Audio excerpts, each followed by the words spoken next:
Hello, family, friends, fans, and fellow adventurers. Welcome back. Practical heroes. That's what we're called. There's something stuck in my throat and it won't leave. That's better. Welcome back, bitches.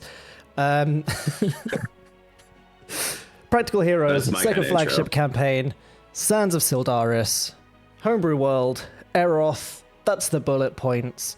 That's all you need. Last time. Bitch is over it.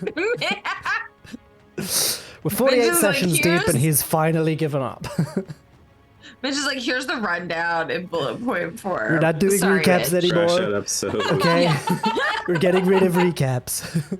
Recaps are a liberal myth. Yeah, with So, this.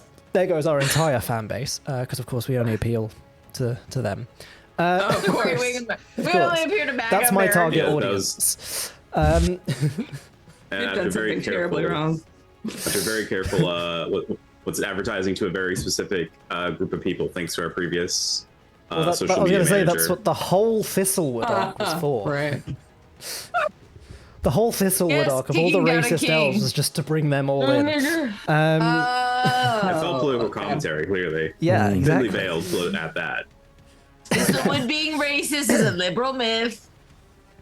So, speaking of racism and Thiselwood, last time you guys returned to Thiselwood, you met up with Sir Thormiel, head of the Gate Guardians, and you were escorted through Thiselwood to the audience hall of the Emperor, who, at the end of this previous session, someone finally put together that the Emperor might in fact be the Emperor, as he began to threaten you, and by extension Thormiel, by saying that effectively you wouldn't be leaving the audience hall alive, having got rid of the chariot, who apparently was starting to piss the Emperor off, from what he told you.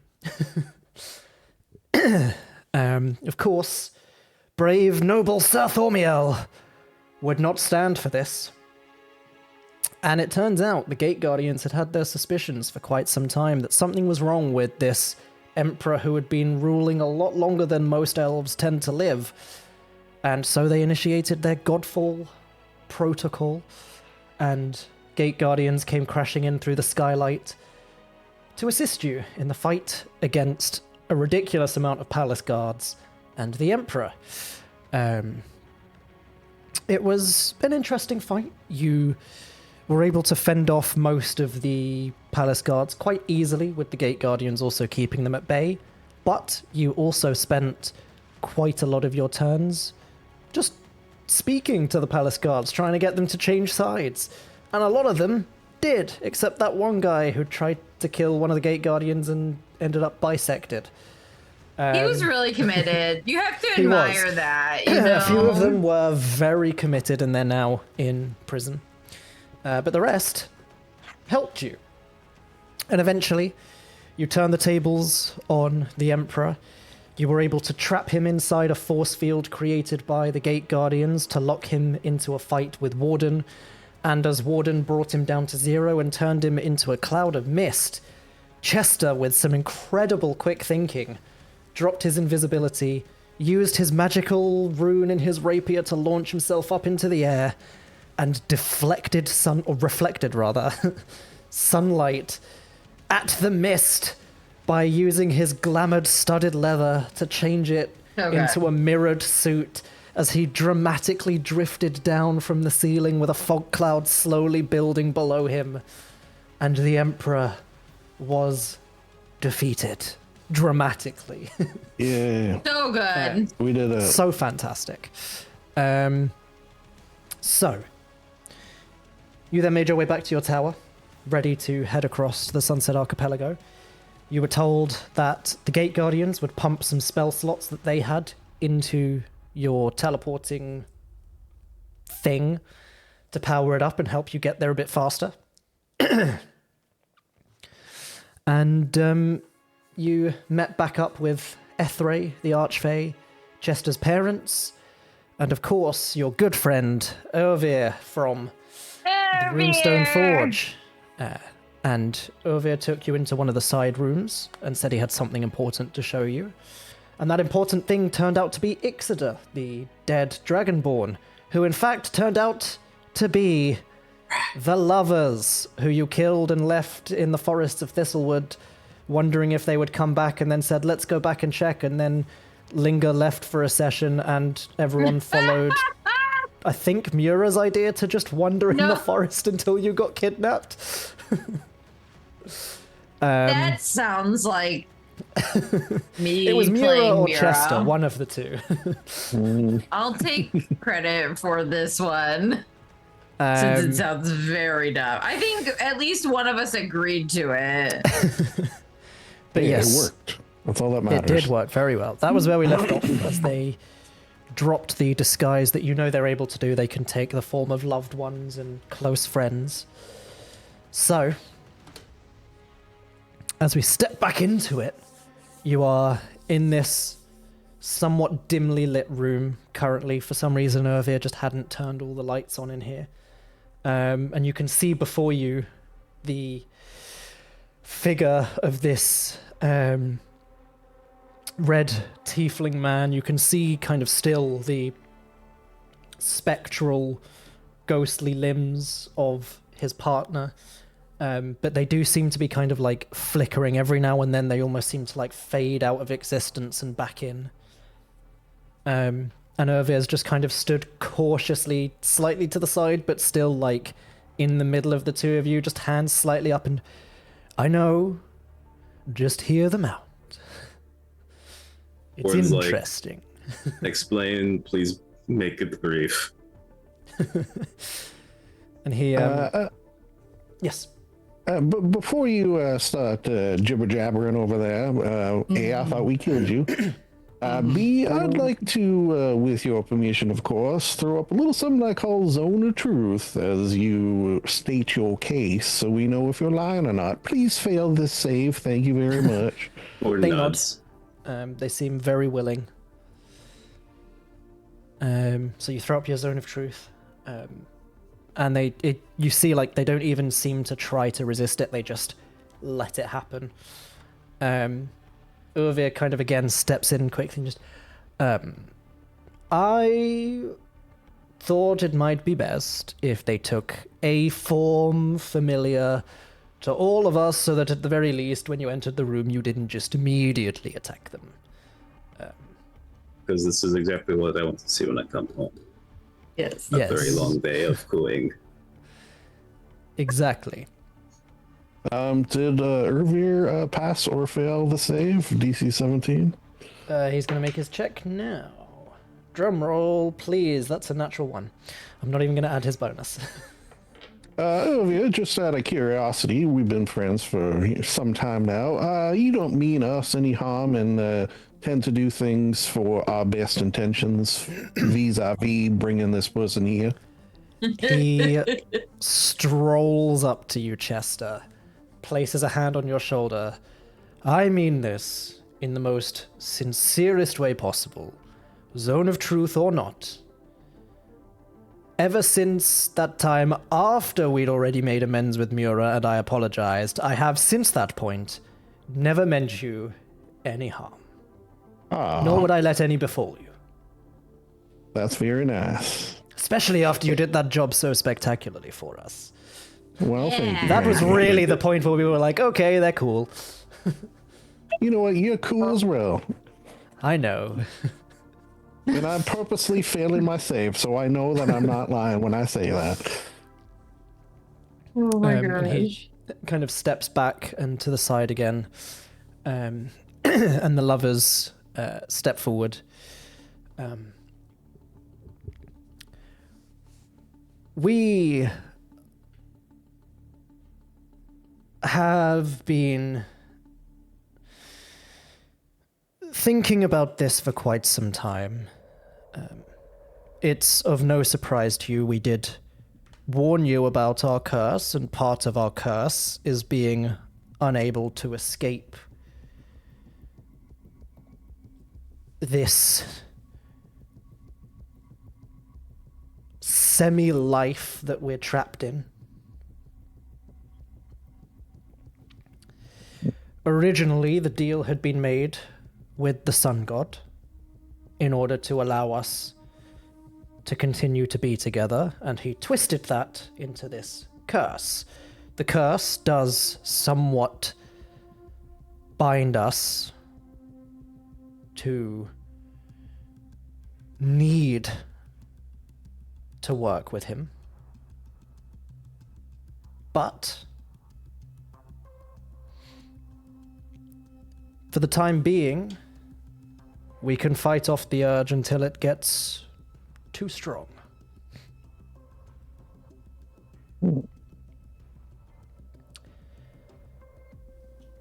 We weren't just fighting you, we were listening to what you said, and some of the things you said resonated. We've been in a similar situation, and you know what happened to us. We both died for what we believed in and died to protect each other. And this is not how it was supposed to turn out.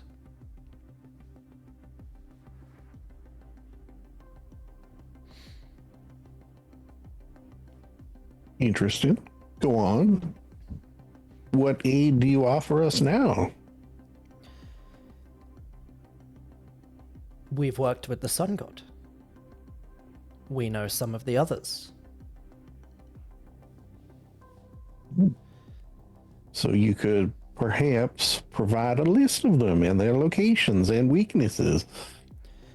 Locations, potentially not. Some of them tend to move around. Weaknesses, we don't really tend to show each other. Everyone that the sun god has recruited seems to think they're the strongest being imaginable, and that they have no weaknesses. But we can certainly try and provide some assistance. That in and of itself is a weakness, thinking that you have no weaknesses. Well, Yes. This is very wise being the row. physical descriptions and what they are powerful at doing would be Again, for some of them, absolutely. Aliases? Alley-oops. Yeah. Alley-oops. how do we do the bot thing on the stream in the What are you trying to do? we have a bot in our Twitch. It didn't get caught. Yeah, Interesting. we have a thing. I couldn't remember what words are hard. I can't switch between wizard brain and modern brain fast enough. No, my antivirus wants to restart my PC now. Oh my god. So I there's was doing that earlier. It's saying we need to that's restart your terrible. PC right now. And there's an option, obviously, for remind me later, and the options in the drop down are 15 minutes, 1 hour, tomorrow, and next century. Wow. Fantastic. I know. While That's we're out so of game as well, British. thanks for the 12-month resub.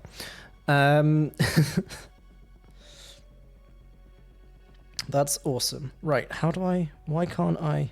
Sometimes it pops up when I log in. Here we go. Click on the join as name. Mod. But not this time. Click on the name. Ban. Oh, wait, I can do it. Gone. Oh. Banned by Practical Heroes. There we go. Take that, impertinent meteorologist. It's actually their name. Yeah. Yeah. Like, I also was trying really hard to make sure I didn't accidentally ban the wrong person, being like, congrats for subscribing for 12 months. Here's a ban. Thanks, Max. Get banned. It actually wasn't It Max. wasn't Max Max. has been subscribed like 20-something months, I think. This Yeah. is... Damn. Daiwrote Neeks. Yes. Thanks, Daiwrote Diver Eats. Neeks. But yes, right. Back in the game. Sorry. That's all right. It was needed. They, as we say, we don't know the true identities or faces of everyone, and we don't necessarily know the true identities of most of them. The whole point of these aliases, the lovers, the chariot, the emperor, the empress, is a small amount of discretion, but some work together. The chariot, the tower, the magician, the emperor, they were all in cahoots. Some of them had their own plans to try and overthrow the sun god. And the sun god is aware of a lot of this and allows it to happen simply because it keeps them pleasant and working towards his goals. And of course, when he becomes a god, he can just snap them out of existence for their indiscretions. So the sun god's not a god yet. You just call They like himself to make that? it seem they are. They are certainly incredibly powerful. But this is a matter of ascension. They are searching for the sands of Syldaris to allow them to ascend. That's the name of the campaign. That's Roll credits. the name. It's the thing. You said the thing. All right, well, so you're of a little help, not a lot of help, like more help than trying to kill us, but less help than just giving us names and locations, is what you're saying. Yes, we can And give eventually- some, but not all. Eventually, your curse will force you to betray us. Not Right. necessarily. Eventually, the curse might force us to leave and go back.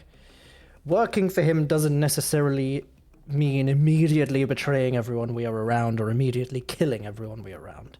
It's often the desire and the urge to return for a briefing and new instructions. Doesn't mean we have to tell him everything we know.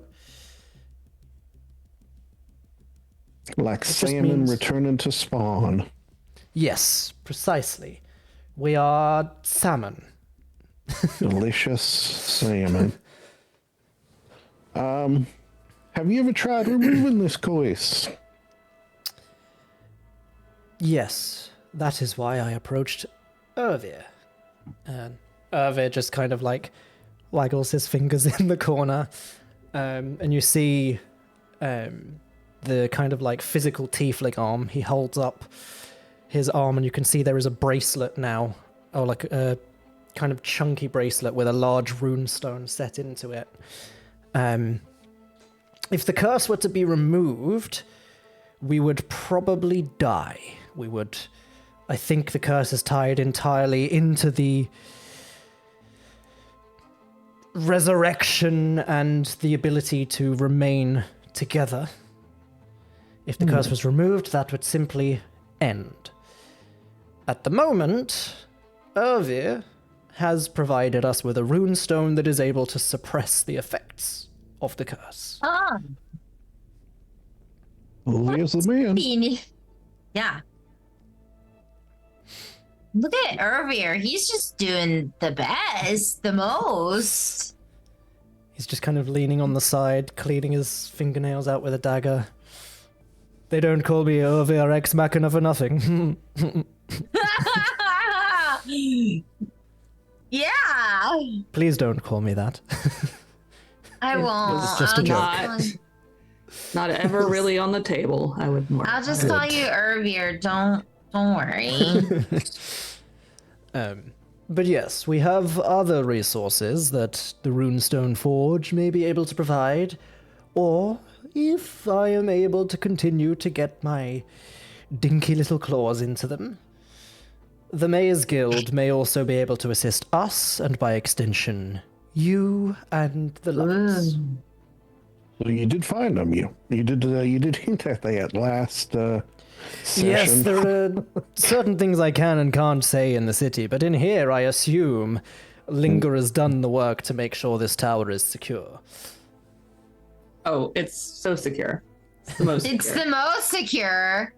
I don't know anything more secure mean, than this obviously- place. People know when you're here because you've got your fucking name plastered outside in giant blinking lights. But other than that, Branding. it's secure for you on the inside. Wait, does that not happen when we're not here? Do they only blink when we're inside?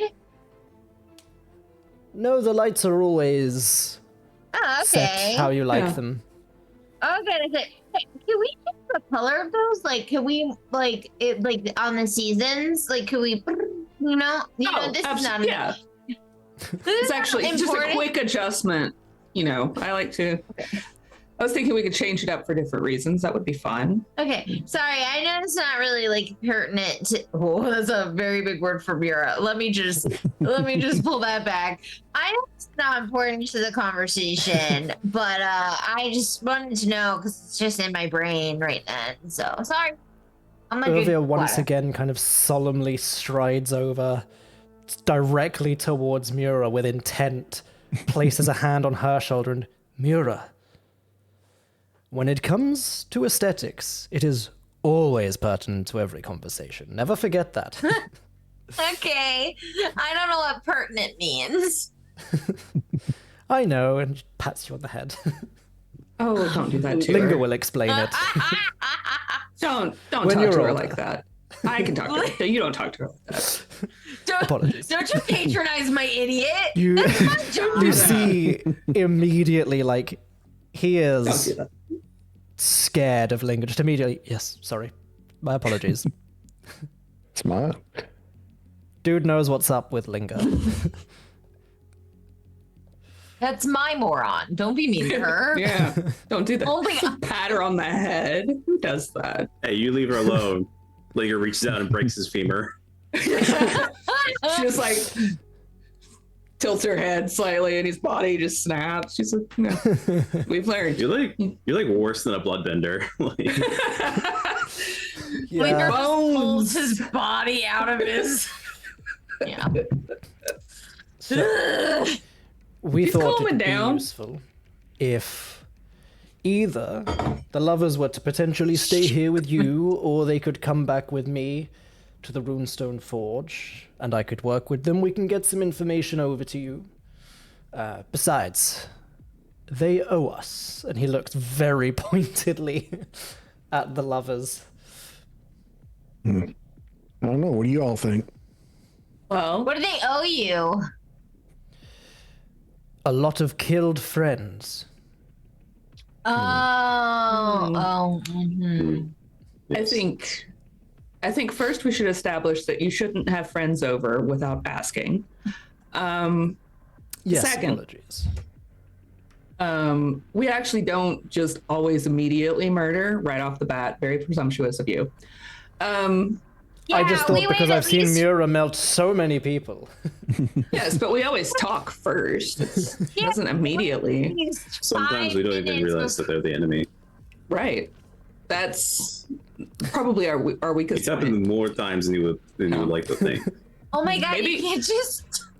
Maybe we should just start attacking people randomly. I would say maybe You never don't. know. Tarot check.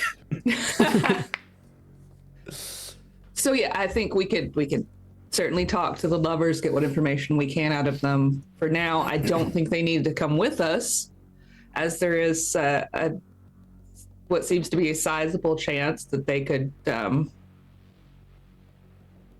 completely backstab us once we get where we're going, which we will not openly mention currently. Yes. That was another part of my reasoning. I would much rather they turn around and betray the Runestone Forge again than betray the people who are currently doing much more important things than, frankly, being very lovable scamps. We are Keep them adorable. secure. So All right. Well, so you'll send us a dossier of the facts once you've extracted them.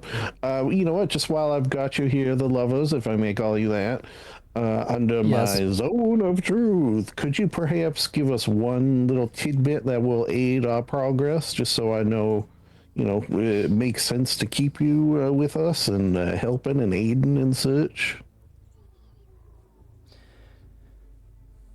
What would be most pertinent to you right now? Is there anything you have in mind? So how about name and potential location plans of one of the people helping the Sun God? It's simple, easy. Very well. Who's causing trouble right now?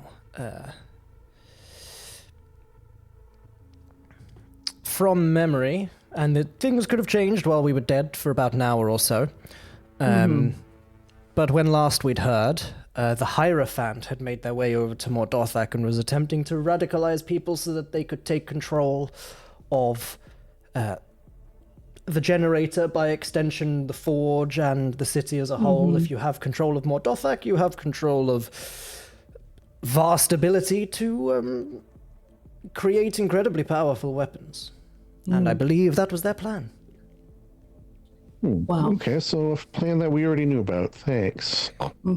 I had no idea you were. How would I have known that you already knew? How would we have known you I already didn't say knew that? anything. I just said it's a plan we already knew about. Thank you.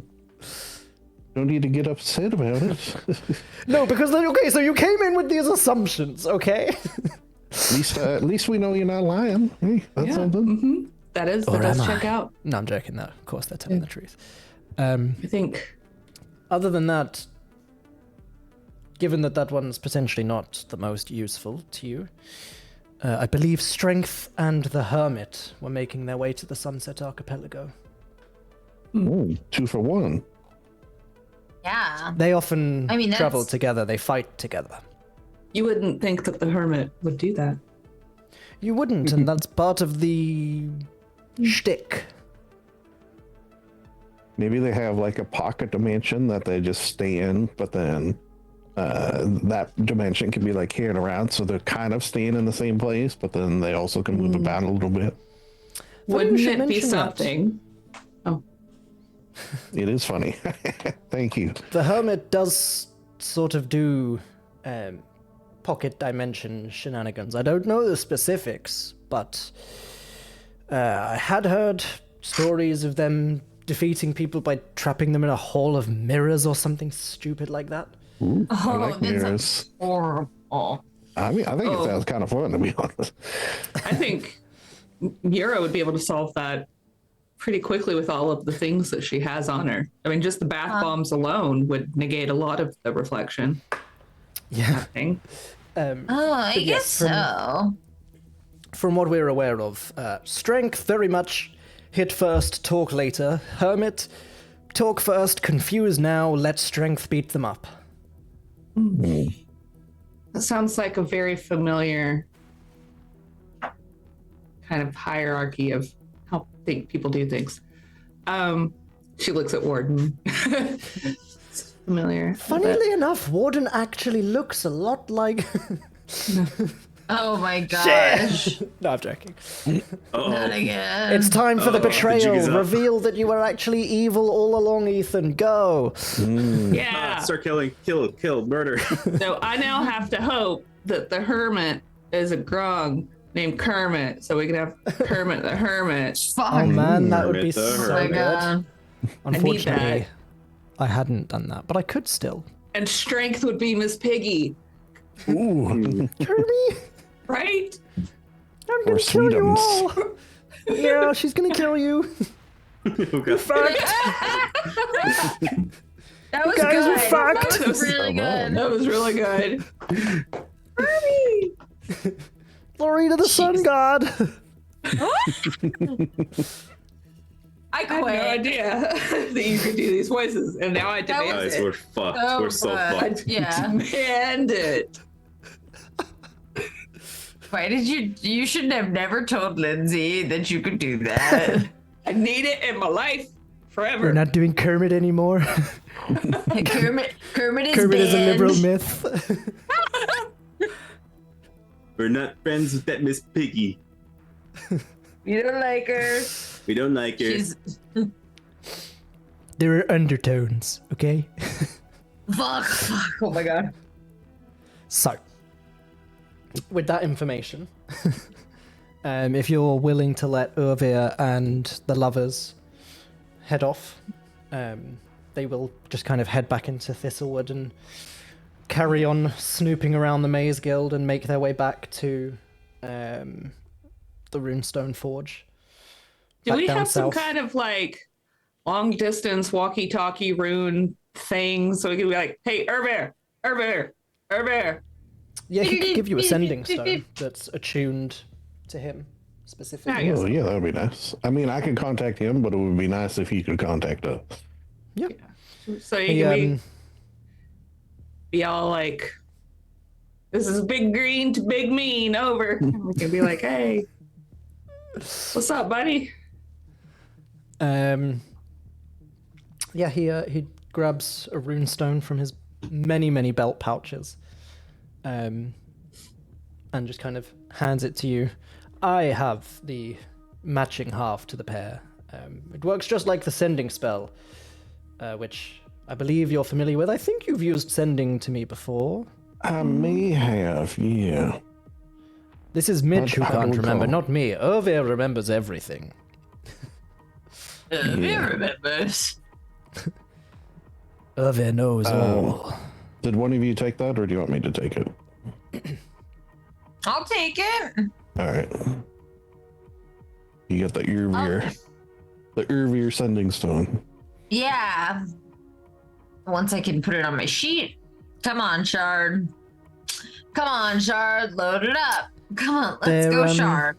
They're doing some updates to how the maps work. It's all in beta at the moment, so we don't currently have it working.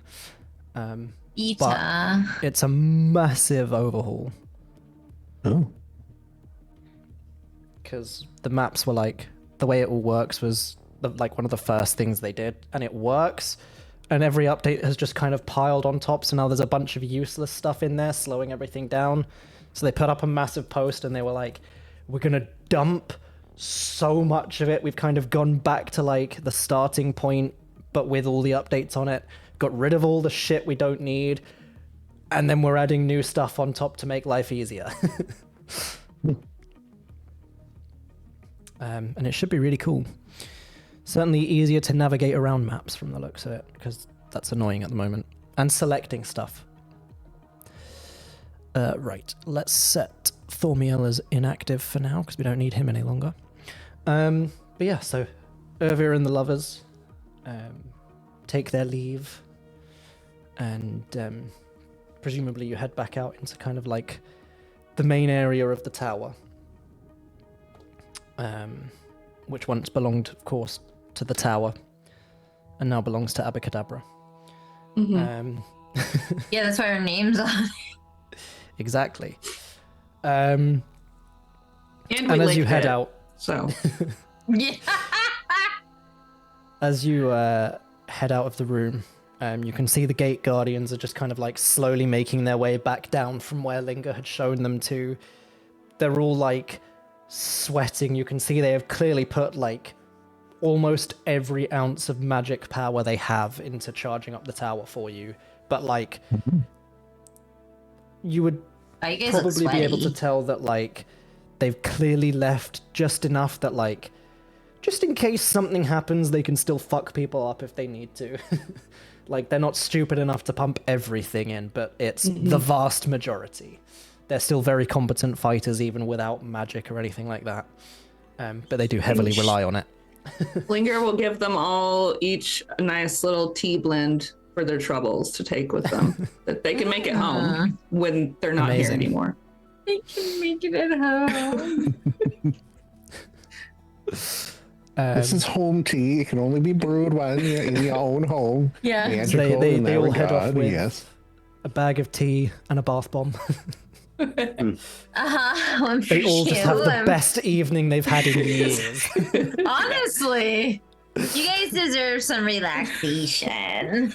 And Thormiel kind of approaches you all, salutes.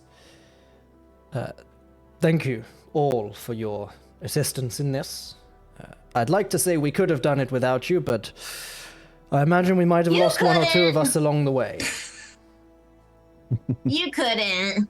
Absolutely. At the very least, if you hadn't been here, we probably would still have a vampire leading Thiselwood. We're not going to just start a coup without solid evidence, and you forced the solid evidence out. So thank you. But you were like ready for a coup, though, so. We're always ready for anything, because we have to be. Oh. Anything? Okay. I guess that makes sense. That's unfortunately just how the Gate Guardians exist. Let me ask you this then. Say a giant flaming guinea pig from space lands in the middle of Thiselwood and starts burning the forest down. You ready for that? This It is a wouldn't good land question. in the middle of Thiselwood. The tree covering, enchanted by Ambriel, would stop it seeing it for a start and would potentially block it from getting through. And if our magic isn't enough to stop it and it's big enough, we do have a very large ether cannon hiding in the trees that very few people know about. Whoa! Now we do. It's actually disguised as a tree. It comes out the middle of the tree trunk. It's awesome as fuck. Oh, Yeah, I well, see that's it. fun. You may. Seal. Yes! He quickly leads you all back into Thiselwood, shows you the ether cannon, and then you all head back to the tower. Wow! That was cool. That was a good little field trip. It is fairly large. Like, it's slightly larger than kind of like the standard issue that a lot of major capitals have in their cities to defend them. Chester would definitely know, being from the Halador Isles. Mordothak have the biggest by far, as like the original creators so. and the guys who just make all the tech for it. We've It's got the fucking biggest. huge. And they're not compensating for the fact that they're dwarves. We've got the biggest ether cannon. No one has a bigger one than us. Nobody has a bigger we're ether gonna cannon get than us. banned. But as far as they'd kind of go, this is probably like top 5 biggest and most powerful from the looks of it. But yeah, you head back to your tower. And I believe you said you were taking Chester's parents with you to the Sunset Archipelago for a vacation, but they could stay in the tower for safety. Yeah, right on the beach. Really nice. And We're gonna leave them at Ethray. the all-inclusive. yes, Like, we're there while we go handle shit, right? Real quick, we're gonna train some of the Grung to be cabana boys and you know, Oh. kind of just Lindsay general be thinking. staff. You know, absolutely. Yeah. fresh towels, mixed drinks, the works. Yes. Bottle service. Bottle Yes. service. Bottle absolutely. service. As Linga kind of starts making her way upstairs to where the control panel is, and you guys also kind of, I think if I remember correctly, you had changed it so that all of you had to be there to use it at the same time. I remember that. But Well, at the very least, Linger has it set so that they think that. yes, there is something That makes for sense. everyone to press, because otherwise they will press stuff. If you give them something they can press, then they're happy. And I like to think that each little station is kind of designed to appeal to the button Yes. pusher. Mura has so many wheels and levers. Whoa, Yeah. buddy. Fisher yeah. Price button time. Yeah. Yeah. Warden has to Maybe- like slot a sword into his to get it to turn on. It's super badass. It's like a pilot joystick then. Yeah. And then maybe Chester's is kind of like a pipe organ situation, and he's got to like Yeah. play a little jazz for us. If only we had like 4 smaller towers that all merged together into like a Megazord tower. You want to Working on it, Megazord the working on it. towers? A mega Yeah. sword. Oh my god. But maybe they can like come apart like Lego blocks. Be good. You stack. definitely need to Yeah. meet up with Spanner to get that sorted. On it. Don't worry, we If can anyone do that. can do that for you, Spanner can. But yeah, as you guys are all kind of starting to make your way up, Ethray, the Archfey, kind of catches Mira's hand. Still kind of in this like autumn eladrim form, very similar to Mira, just layers and layers and layers of clothing and colors. And they just one very small thing. Okay, Columbo. Just one more thing. Yes. I've been thinking about it. Sort of feeling bad in a way. I know you didn't mean to do it, and I didn't mean to do it either. But it does seem a bit remiss of me to sort of keep this back from you. And they place both hands on your shoulders. When you found us, you were introducing yourself as Alice Frost before all the memories started to go. Which is why I'm assuming it's very likely your true name that you accidentally gave to fey creatures, which, future note, never really a good idea. Because things 12. like this happen. No, I know. I was just a baby. Yeah, there's I have a book, and she'll like, out of many of the area, like one of the many bags or like pockets of her clothes, she'll like pull out her dad's like journal and hand it to Ethray and just be like, somehow this book ended up giving us that name, and then there was like an evil version of myself that came out of my brain, and we had to fight it, and then I'm starting to get back the memories a little bit. Well, remembering your true name should hopefully speed that up a bit. It's making you whole again, in a way. Yeah, it is. I'm like 3,000 years old, which is really Yes, it's fun, weird isn't it? too. No. If it makes you feel any better, I'm about 5,000, so... Oh, you don't look a day over 1,000, honestly. I know. I have a lot of skincare. Ethray's 85-step skincare routine takes 3 hours to do before I bed. actually have many videos about it online, but you need to get through all the talking about my cats first, and then a little bit about, you know, me when I was a child, and some kind of backstory Man. about the area that I live in. Oh my So God, once you're I can't about wait to 20 minutes watch. into the video, the routine actually starts. And then it's 3 hours long from there. Got it. Yes, but I need the initial 20 minutes so I get the ad revenue, you know? Yeah, and you gotta like, you gotta like get the. You want people to know you, so you gotta form that parasocial relationship. Exactly, and I may be an archfey, but I still gotta get that bag, so... I get it. I have a lot of bags. You do. First.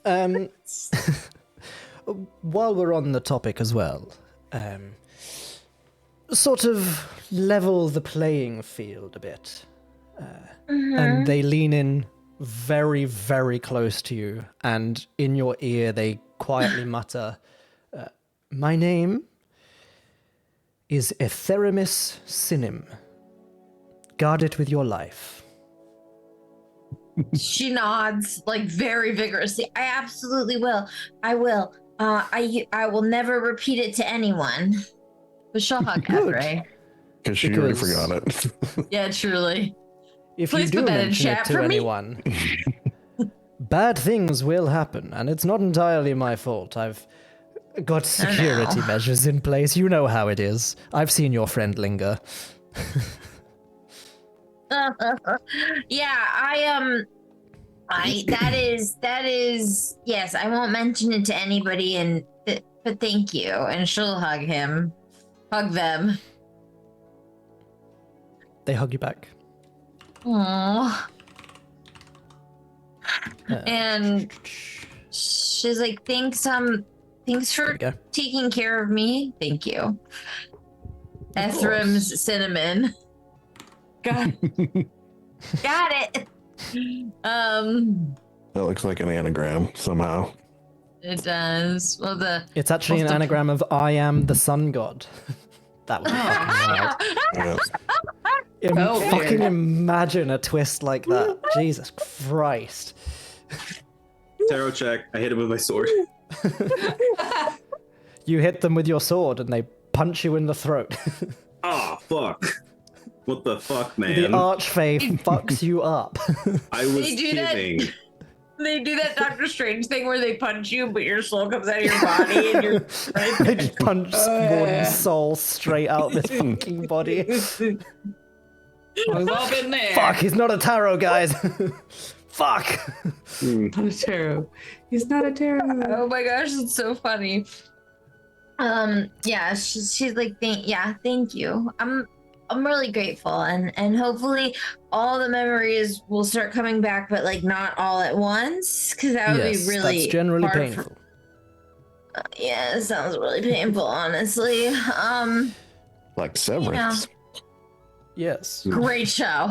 Great show. Very, very painful. Do not want that. Well, formalities aside, I hear you're going to the Sunset Archipelago, and I'm quite interested to explore a little more of Eroth while I'm here. Do you mind if I tag along? I don't mind at all, and I don't think anyone else would mind either, so I'm just gonna speak for them.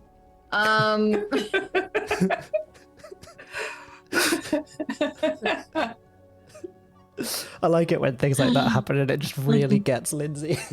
It's just like the one little thing really gets her chuckling.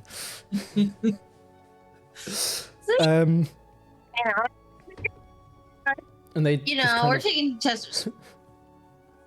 Yeah. No, we're taking Chester's parents, so I don't see why you can't come too.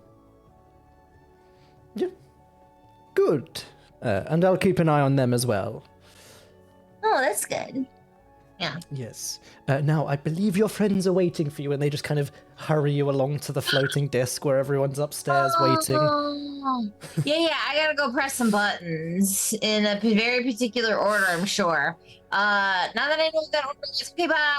And she'll go to the floating disc. She'll trip though, like over it for us. Oh, Full face plant.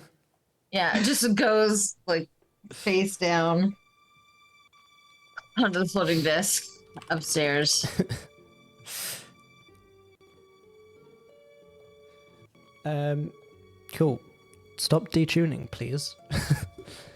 You all head up to the teleporting room. Oh, we're going back to normal music. There we go. You head up, you rejoin everyone, and Linga starts channeling the spells to get the tower moving. You feel it start to shake.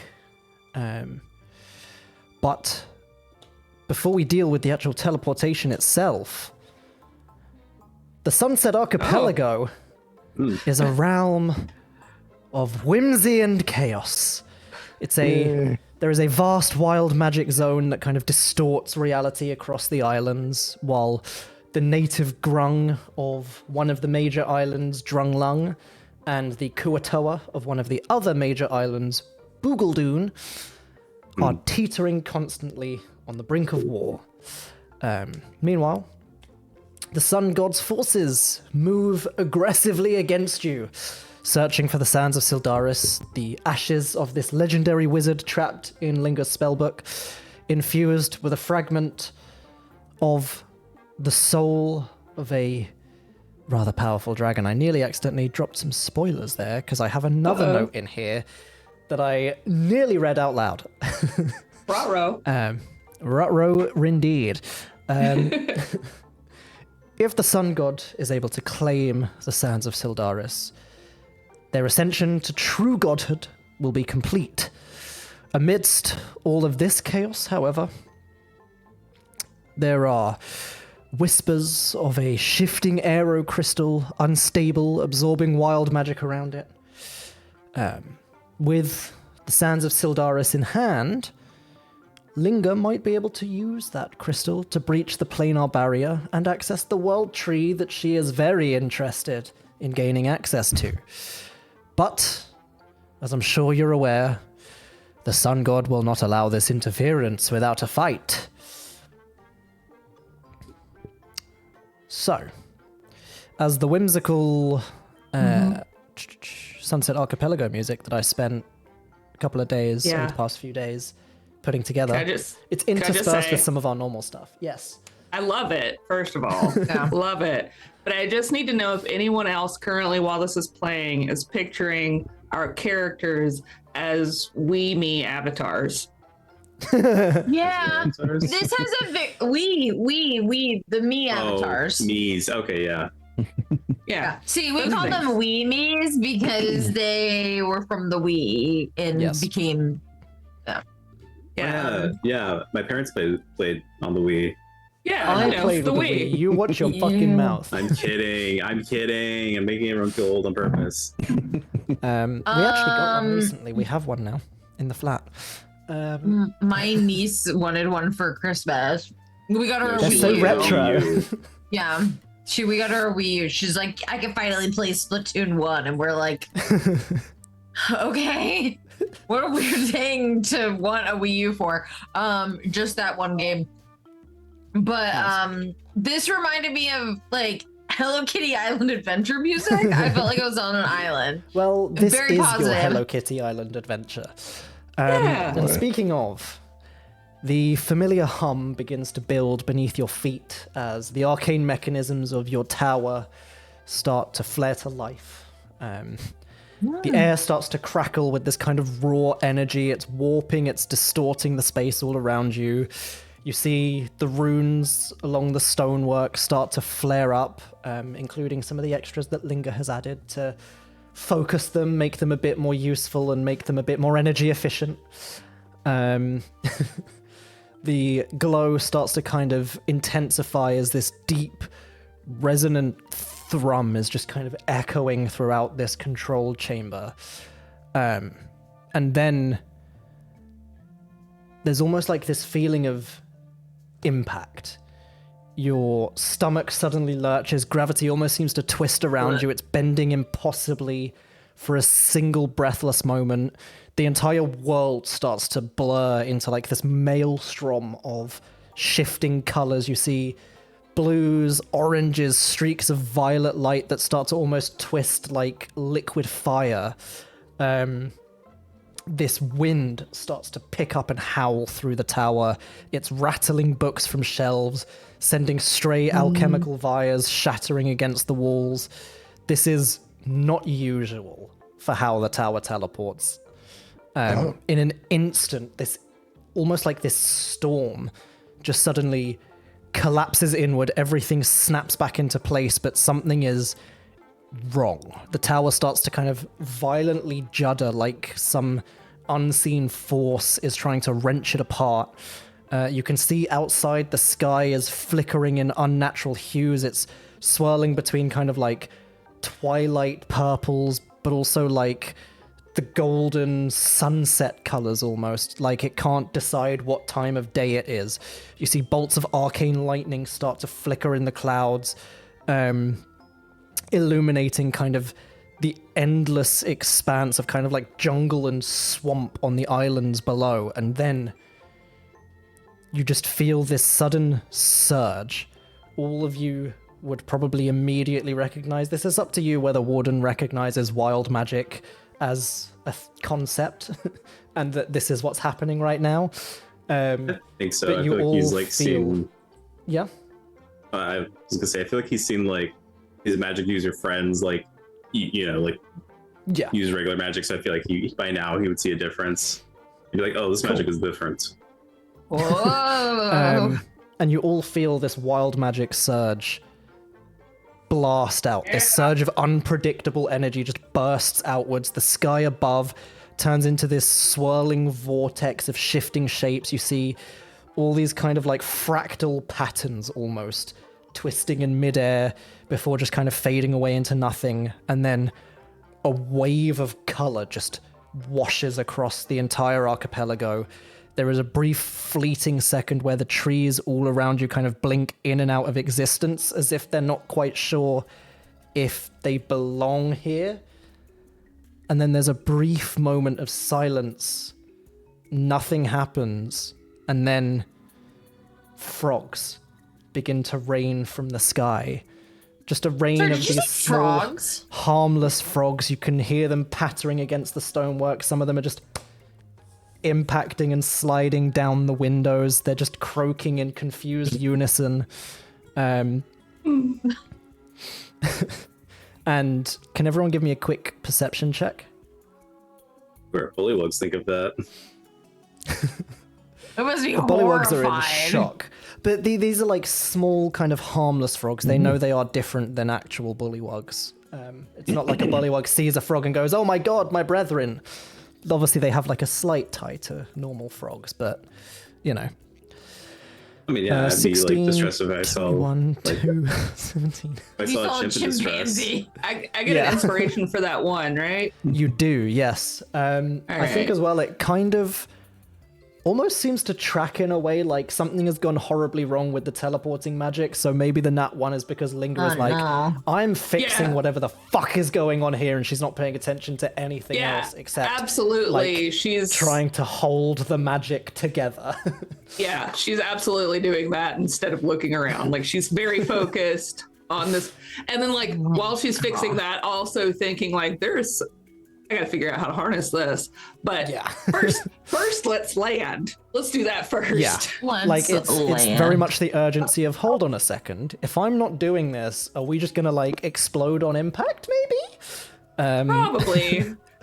And the tower does kind of manifest into existence, and all of you, except Linger, you can see just beyond the tower's perimeter this gathering of brightly coloured amphibious figures, no taller than halflings, have just come like rushing out of the tree line.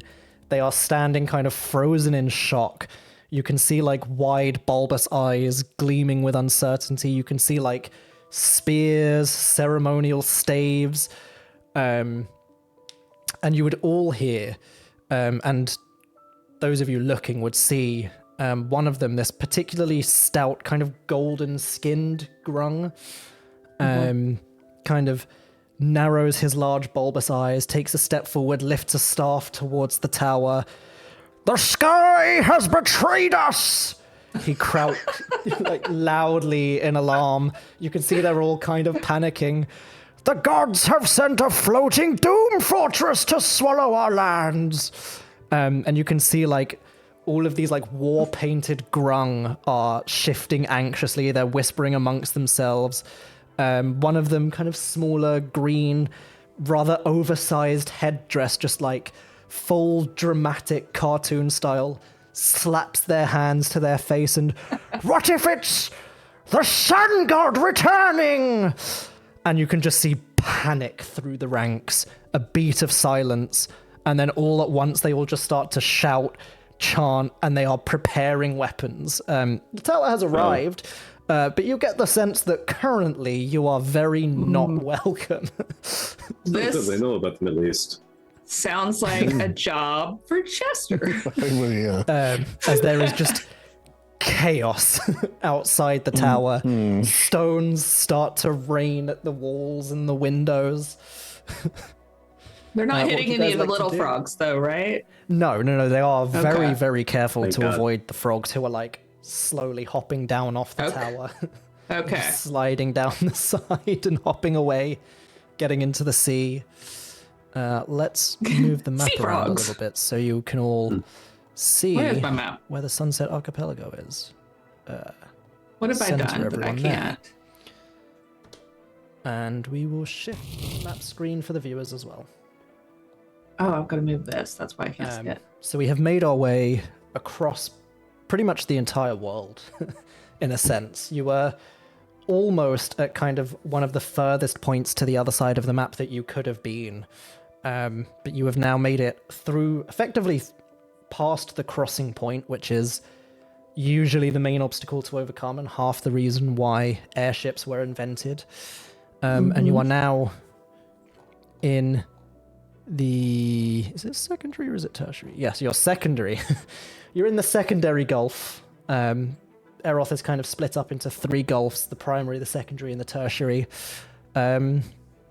And this is the secondary, where Faltis is kind of like the main ruling power, kind of the biggest landmass that's inhabited by people who give a fuck about politics. But yeah, as stones and kind of makeshift arrows are raining down on the tower, what would you guys like to do? Go to the front door. While Chester goes to do that, maybe Linger's probably going to stay and mess with the settings because that was wild. But we also have passengers on our tower that might need to be checked on because that was intense. So maybe Mira can check on our passengers, offer them an extra bath bomb for their troubles. Yeah. I'll step outside and back Jester up. Yeah. Cool. The controls do all seem, for the most part, to be all right. Like, a couple of the runes have, like, fried and gone out, but it's the sort of thing where you're like, okay, clean it up a bit, get them recarved. They'll be just as good as new. It's just a case of just kind of, like, reactivating them effectively. Nothing seems to be, like, damaged to the point of not working. It's very much, we used very powerful magic, triggered a very powerful wild magic surge. Mm-hmm. All right, well, she's just going to hang back and work on that for cool. We'll rejoin the group when it makes sense to do so, but she's not the best person to have on a diplomatic mission. So. I'm gonna go check on everybody in the tower as like on the way down, as kind of the three of you are making your way down, Mura, you can see Bud was just like chilling in Chester's hot tub and is currently just stuck to the ceiling, dripping water. Chester was actually going to grab Bud to come with them as a fellow amphibian. Peel him off the ceiling. Bud, yeah, I may need your assistance here if you please and kind. Thank you. Yeah, sure. He's also going to use disguise self and going to make himself look like a giant frog-looking individual in a suit. Of course. And then sort of get his hand on the front door knob. All right, everyone, let's just act calm, cool, and collected, and we can get through this using our words, I'm sure. Absolutely. As you kind of like reach the ground floor as well, you can see there is like a large tree almost seems to have kind of sprouted in one corner, and you can see wrapped in the branches is Ethray and Chester's parents, almost like Ethray has like summoned this out of the ground, grabbed them, pulled them in, and was like seat belts as everything was shaking around. And they look, all three of them look unharmed, but the downstairs is a bit of a mess. A couple of the bullywugs are being thrown around a bit. they're everywhere. Kind of like shaking their heads, bruised, couple of cuts, couple of scrapes, but everyone's like alive, but just a bit banged up. All right. One issue at a time. That's how you solve your issues. One at a time. Yeah. And Chester, you put your hand on the front door and open it, presumably. Yep. And step out, and he's going to use, which I don't think I've had a chance to use yet, my universal speech. Ooh. Used it once? Maybe. So that I can say to the Grung leader and maybe the person left and right of them that look like they at least know him in their own Grung language. Greetings and salutations. We mean you no harm. We are not, since we heard them mentioning the sun god, we are not emissaries of the sun god. Quite the contrary. We are here to rid you of their presence. Yeah, go ahead and I'll say give me a persuasion check. And I'll say you can have advantage because they weren't expecting two frogs. And why would frogs be working with the sun god? That would be stupid. They would dry out. Yeah. I got a nat 20 for a 33. Jesus Christ! Hell yeah. So the front doors open. You see like the wave of panic almost ripple across the front line. They all take a step back, spears up at the ready. Chester steps forward, gives his little kind of welcoming speech. You see like gasps and murmurs as some frogs step out, and one of them starts speaking Grung. Does universal speech allow you to understand them? Yes. What is That's nifty. it? 60 feet equal to my charisma modifier, so we'll go 5 of them. Can magically understand you regardless of the language you speak. Yeah. Ability to make your speech intelligible. Well, magically understand me. Maybe I don't understand them. Doesn't specifically say. Oh no. Okay, he's gonna add in. My friend here does not speak our lovely Grung language. Perhaps we could speak the common tongue. I just wanted to put your mind at ease that I know your lovely speech, and lovely it is. Very good. The golden-skinned Grung just kind of nods very knowingly. Of course, of course. Why would a simple bullywug know the tongue of the Grung? Steps forward. Wow. He's not going to translate that. You know what? Bud's chill enough that he wouldn't care. Bud just looks up at you, red eyes. What? All right. We're cool. my Don't worry God. about it. Okay, cool. Cool. He's so fucking high. Jesus. Do you think they have any love it. flies? Like one lands on his head as he says it. He's Mike The Tyson. golden-skinned Grung kind of steps forward, and in common, very well, I am High Sage Crocolon.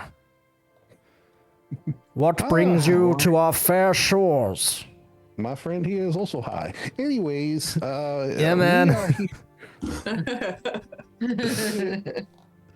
We are here to offer our assistance in the issues you seem to be having with the Sun God and the menace that is spreading throughout the realms. We will stop them, but we need information and perhaps a place to lay our weary heads while we are here. You see this wise, golden-skinned sage kind of crosses their arms. They're like leaning on the staff now. This very like intricate ceremonial staff that's quite at odds with like some of the improvised weapons that most of the Grung seem to be holding. And he,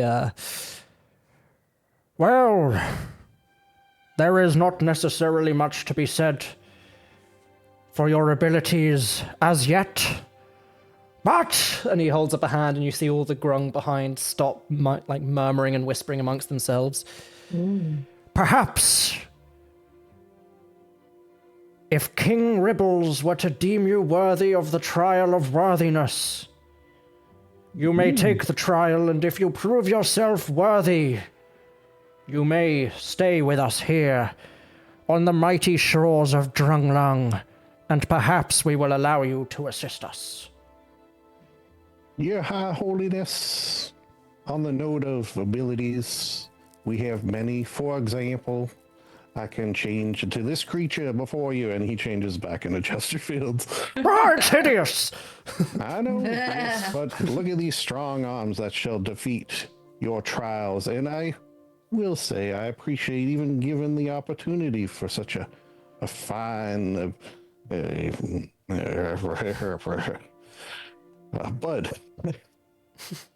put that out. Come on, you're messing with me. Sorry, dude. Just kind of Sorry, steps forward. dude. You guys want some? As I was Ready saying, to go we round. appreciate the opportunity. Opportunity is a funny word. Bud. I shall gather my friends and with your abeyance, take us to your leader, and we will Very complete the well. trials. Yes, we shall provide you the opportunity. Fuck off. Ooh. Sorry, that slipped out. I thought I saw a Bring ghost. your companions, and I shall bring you to Queen Amphibia and King Ripples. We will do so at once. Make haste. But not the spell specifically, just like we'll go a little quicker than normal. Hop to it, even. That's not fucking funny. You think you're fucking cute making frog jokes at the Grung, huh? Yeah. We a joke to you? Yeah. Am I funny to you? This is my Funny how. culture. Oh my gosh. Chester will grab Bud Yeah. and head back in. And give Some him of good the news. some of the Grung from like the front two lines have joined Bud, and they were just smoking up with him. Oh my gosh. One of them, like their skin is changing color every time they take a puff. Oh my god. That's wild. You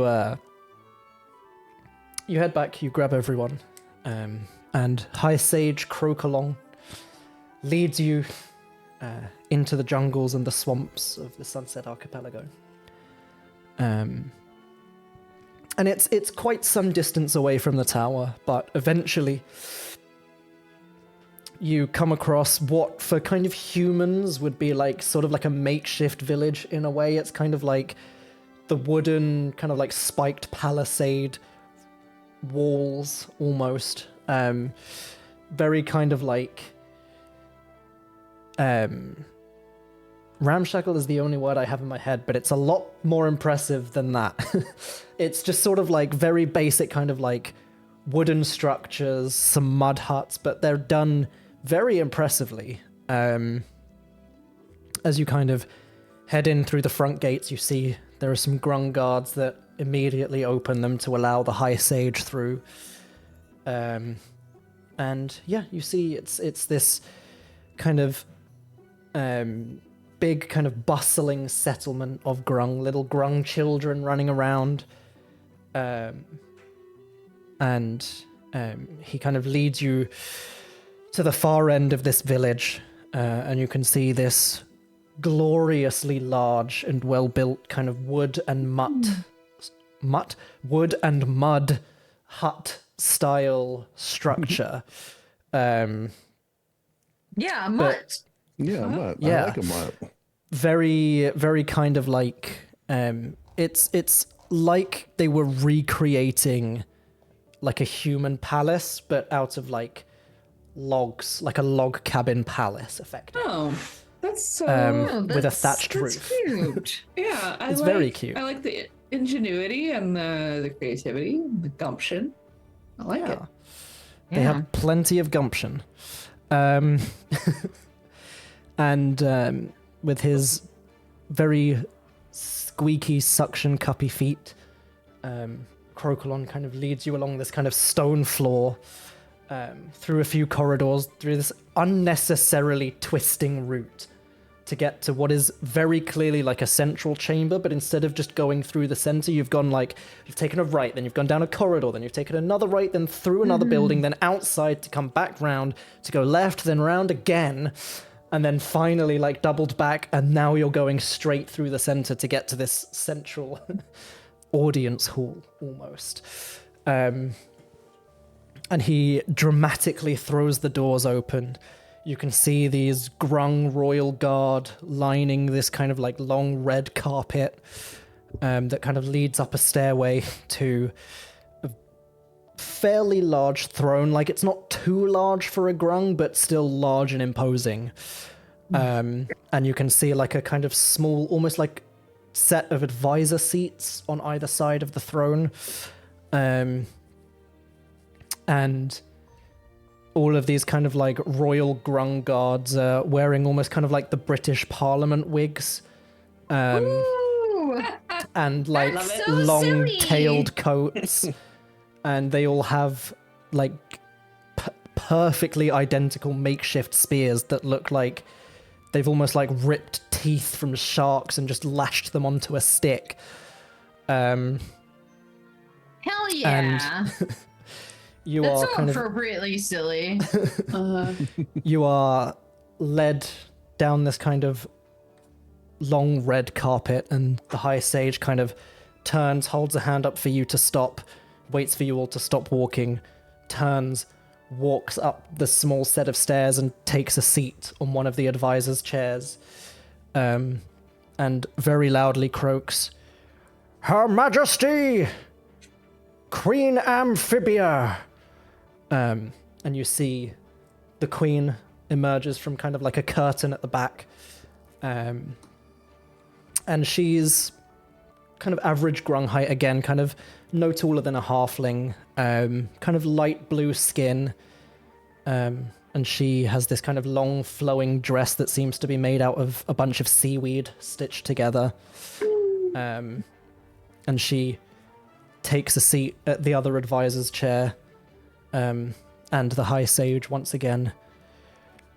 "All kneel for his royal imperial mighty majesty, the gracious and everlasting King Ribbles the Third." And you see all of the Grung take a knee. The Queen and the High Sage bow their heads respectfully. And you see movement in the curtain behind the throne, but where like the Queen kind of almost poked out a little bit behind the throne, you see nothing until after a very uncomfortable pause, slowly pottering around the side of the throne is this absolutely tiny, very clearly child Grung. The crown kind of sits awkwardly on his head because it doesn't quite fit because he's not big enough yet. Looks way too young to be a king. And just like turns and has to like climb up awkwardly onto the throne. It's way too big. And just kind of looks kneeling, by the way. Just want to say. Looks down at you from his perch on this way too big throne. And you see the Queen speaks up. "You may all rise."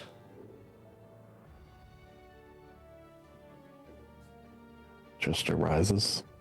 Mira looks at Linger and she's like, "He's so cute.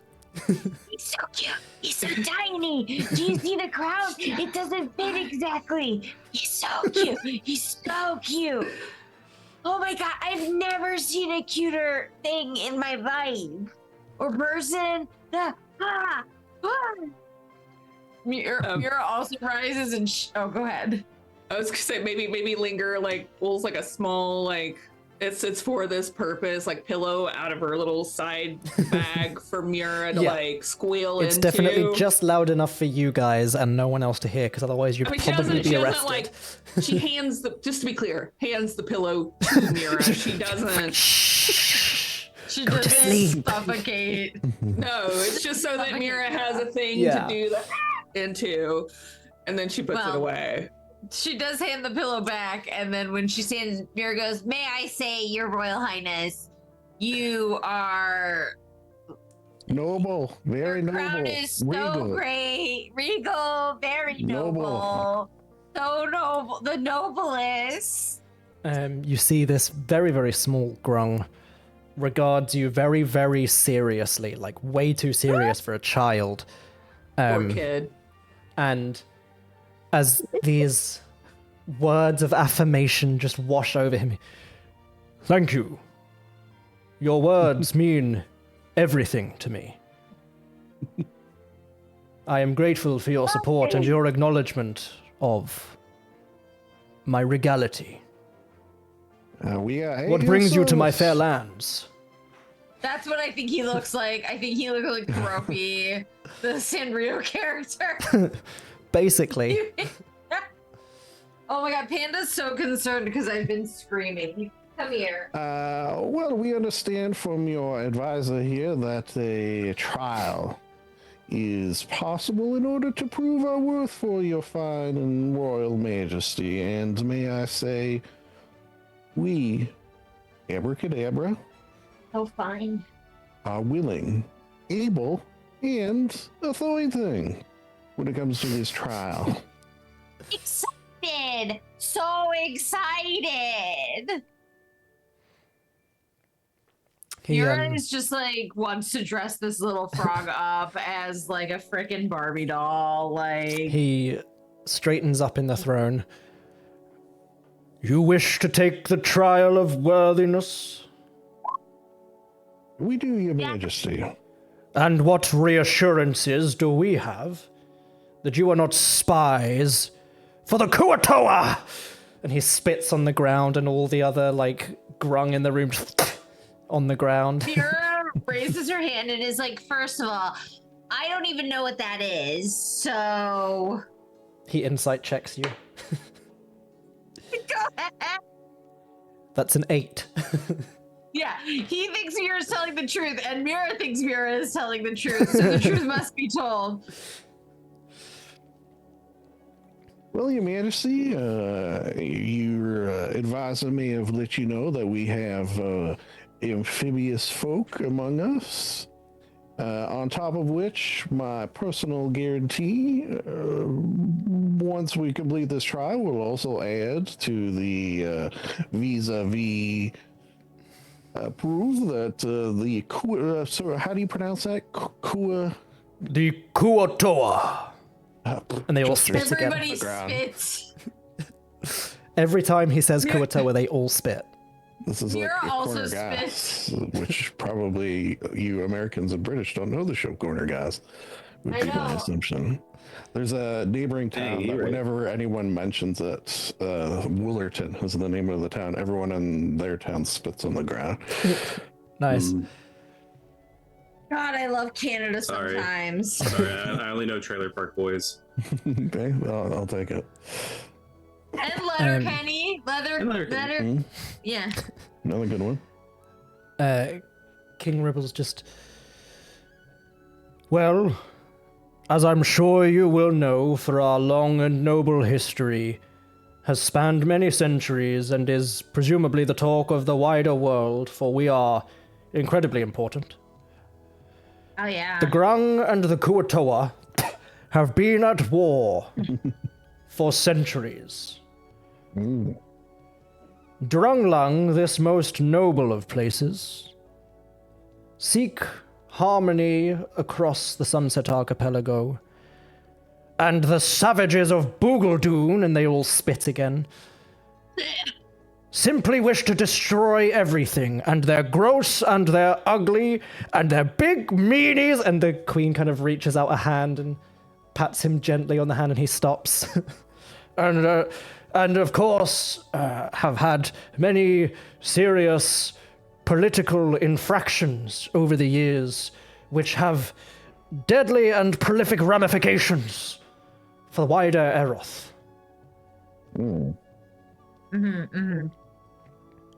What was the start of this war, if I may?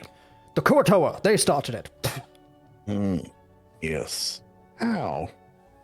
They wanted the archipelago for themselves. And so they met with my father's father's father's father's father's father's father's father's father's father's father's father's father's father's father, and said that if he did not give them Drunglung, they would take it by force.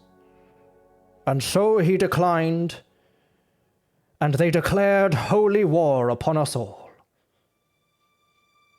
Holy war. Wow. And thusly we have been engaged in combat ever since. Combat? Yes.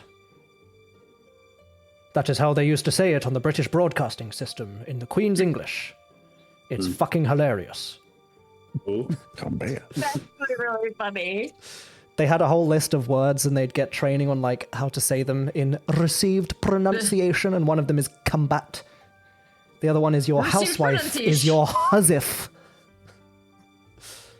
Received pronunciation is so funny to me. It's so funny. It's really funny. Anyway. Speaking of that, Mitch, on break, let me tell you about this show that I've been watching that's a British show, but like on break, not Of course, now. of course. If you wish to take the trial of worthiness, that can be arranged. But I must warn you, It is long and arduous, and there are few who survive. The trial has 3 elements to it. There is the Hop of Heroes, the Croak of Cunning, and the Great Frog Toss. Not Earth, Wind, and Fire. That's a shame. No. No. Okay. Well, In fact, none of us here remember what happened on the 21st night of September. That's a damn shame. It was the Kuatoa. They erased it from our memories. With their weird magics. Funny thing is that I don't Those- remember either. Precisely. Bastards. Bastard You also bastard. very much get the sense immediately, like, anything goes wrong in Drunglung, it's the Kuatoa's fault. Yeah. Also, get the feeling that there is no 6-second rule. Do not eat anything that falls on the floor here. Oh my god. Mira tries to eat something that fell on the floor and lingers like, please, No, Mira, don't. do not eat that. Don't eat it. I don't know if you've noticed. She they drops spit it. here a lot. A lot. She drops it, someone says Kuatoa, and someone just spits directly on the food that she dropped by accident. Wow. Just Alright, well, he's gonna do the bugbear hug to his companions, huddle up. All right, what do y'all think? I think you should do it. I mean, how hard could it be, Yura will right? die for King Ribbles. I will. well, I guess first we need to establish the pros and cons of participating in this. Alright. Why are we doing it? I mean, we could just, are they going to provide us with information to go after the sun god? Is Yeah. this like, I think that. yeah, is that, should we seal that as part of, we should make sure that's Yeah, going to happen. all We're right. not just doing this and then they're I like, mean, to great, be honest, now it you just sounded kind of fun, and I wanted It to does. do it. I do understand. I'm not. You have no against idea. doing it. I just want to make sure that there's, you know, All right, yeah, we're we'll like, go. we're not just getting our, or they're not just gonna be like, we can now stay here forever. Mhm. But good All luck right. with your life. I don't. I just want to make sure. I'm gonna be real for a second, okay? Most of the planning I did, okay? Most of the planning went on the trial of worthiness. I'm just saying. Okay. I just have to tell you. I'm not. It's so much fun.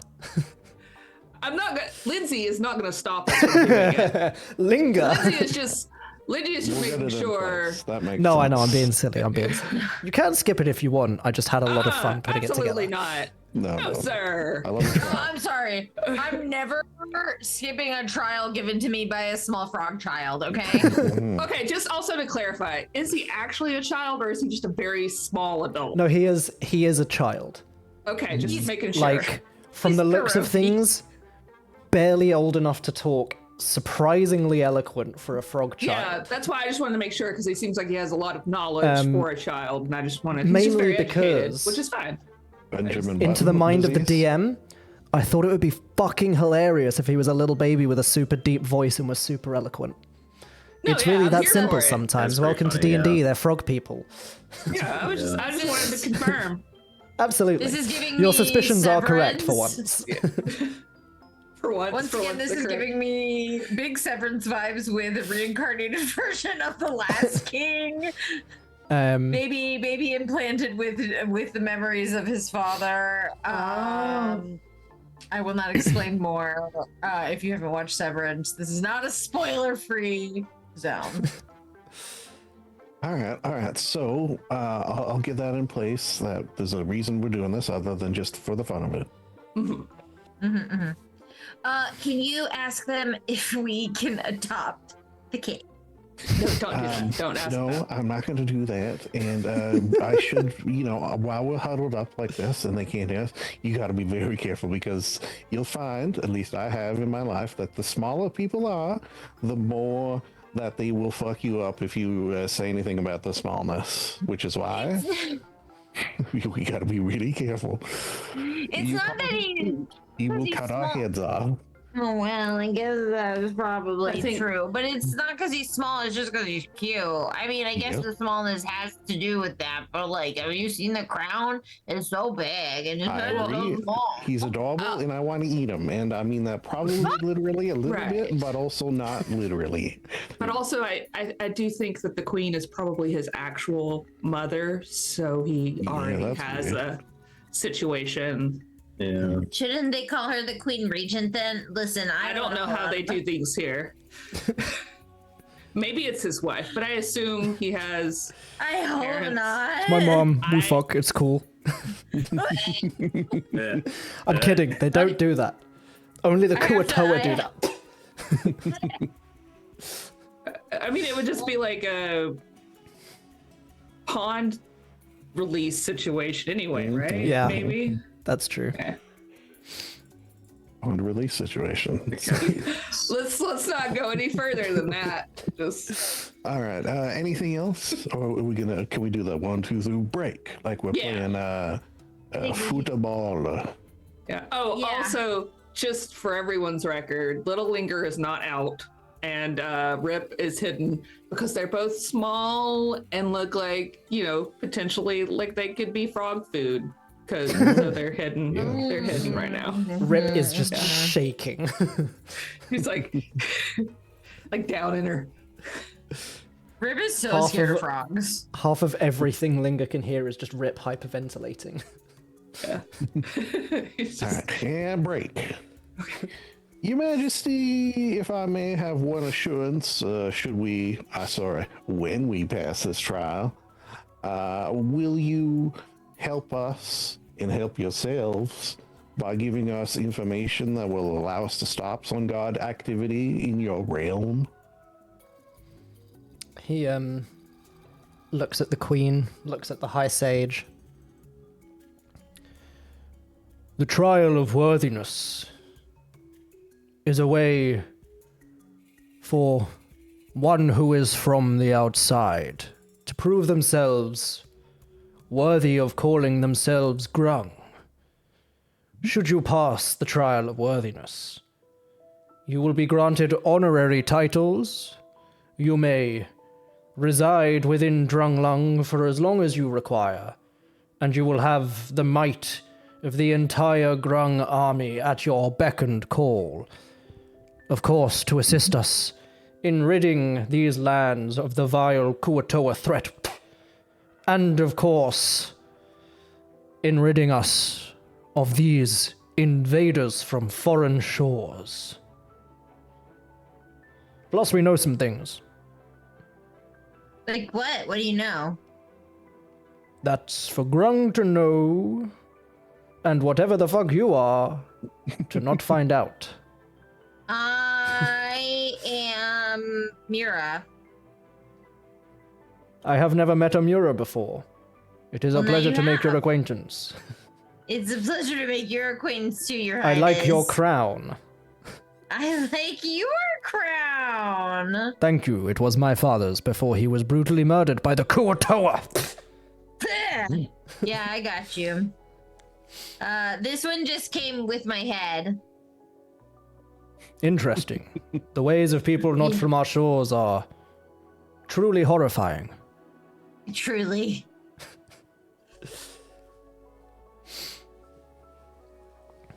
But yes, there is secrets to these lands that may be imparted upon you should you pass the trial of worthiness. Black secrets. Ooh. Trial of worthiness. To When the can we do it? trials. Yeah, can we do it right now? We're ready. Well, no, they don't take place in the palace. That would be a pain in the ass to clean up. No. oh, goodness. Enough. They're messy? They can be. People often die painful and horrifying deaths during the trial of worthiness if they are unworthy. So, That's why I'm not worried. and it's more dirty than Precisely. spitting, than constantly spitting on the floor. Got it. Yes. Yeah, that's chill. It keeps us moist. Mm. You'd think that would dehydrate. Anyway, Warden's It upset because he evaporates and the can't moisture goes into spit. the air and it keeps us nice and humid. Yeah, man. Have we long rested? I don't think Totally. you did. Okay. You just kind of walked out, went into the Just tower, and then checking. teleported. You may take part in the trial of worthiness whenever you feel ready. We need to take a Tomorrow morning. nap. Yeah. At Very well. dawn. Ooh. We Ooh. We would, beat the challenge at dawn. yes, we would humbly request that you refrain from staying within our walls until after you have proved yourself in the trials. I hear you came in a large tower, perhaps reside there for the evening, and make your way back to Drunglung come the morrow. I Man. think that's a Sounds perfectly reasonable. And The guards will wise. allow you re-entry. They will be aware. And we shall prepare the trials. shark bait. Ooh, Indeed. I don't know why that reminded me of that. Very well. You are all... And he hops down from the throne with a... Dismissed! And just Bye. back behind the throne and back This is behind the rapid fire. curtain. Love him. He's Love very him. speedy. He's got little legs. He's got little Um, legs. He's very fast. And the queen slowly gets up from her advisor's chair and curtsies to you all before taking her leave, and the high sage stands last and kind of nods his head. Very well. You heard the mighty decrees of King Rebels III. You are hereby allowed to leave and re-enter. See you tomorrow. And just Bye. Thank you. Sleep well. don't tell me what to do. Rehydrate. I do enjoy how direct this court is. Refreshing. It's refreshing. And as everyone spits on the floor and heads off for a nap, we're going to go ahead and take a break so that I can spit on the floor and also take a nap. Yay! Floor spitting. Oh man. Cool. We'll see you back here shortly. Break screen. Goodbye. Big screen. Okay.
That's what I'm hearing.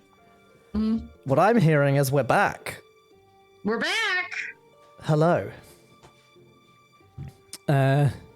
So, you all head back to the tower for your long rests accordingly. Mura is just having an insane night of dreams as, like, so many memories are flying back. So many things. So many, all the things. Linger. Can you give me an Arcana check, please? During the night. I swear to God, if you're trying to jump up on the table, I'm gonna lose it. So you threw me off by starting with Mira, and then you just went straight to me. I wasn't ready. Uh-huh. All right. You're ready. Keeping you guessing, getting you ready for the trials. Yeah. 24. 24. Having kind of like finished fixing up the tower, getting everything back to working order, just kind of doing the rounds a bit, looking out the window, kind of seeing, you can see like everywhere around the archipelago, because from the top of the tower as well, you've got a fairly decent view, to be perfectly honest, of almost the entire archipelago. It's not massive, but like it's big enough that it spans the vast majority of the horizon. And you can see kind of all these flashes all around of all this wild magic kind of being triggered here and there. Definitely a lot of flares around where Boogledune has been pointed out to be the home of the Kuatoa. A lot of crazy magic going on over there. With your Arcana check, you'd probably feel it a little bit coming from you as well, but certainly the wild magic. It's almost like you can feel the magic being drawn. You don't know necessarily to what point specifically, but it's like just that kind of feeling of being in a current almost. You don't know where it'll lead, but it's like magical energy is being drawn to a specific location somewhere. Okay. And like you can see, it's almost like you kind of look up and the normal clouds are just kind of there in place, but all the kind of like wild magic shenanigan clouds and all of that are just like distorting and being drawn in kind of somewhat towards the center of the archipelago. But as I say, the location uncertain, just that like feeling of being pulled. And as someone very in tune with magic, it's very much like, oh, that's what that weird tingle's been this whole time since I've been here. I thought it was just the wild magic, like that sort of thing. Like there's just that weird feeling in the back of your mind that you're now piecing together now that the craziness has stopped for a bit and you have a bit of time to yourself. Okay. I will keep that in mind. Also, while I'm resting, I'm going to use my Master Scrivener feature. Cool. And make myself a scroll of alter self for just in caseies. Cool.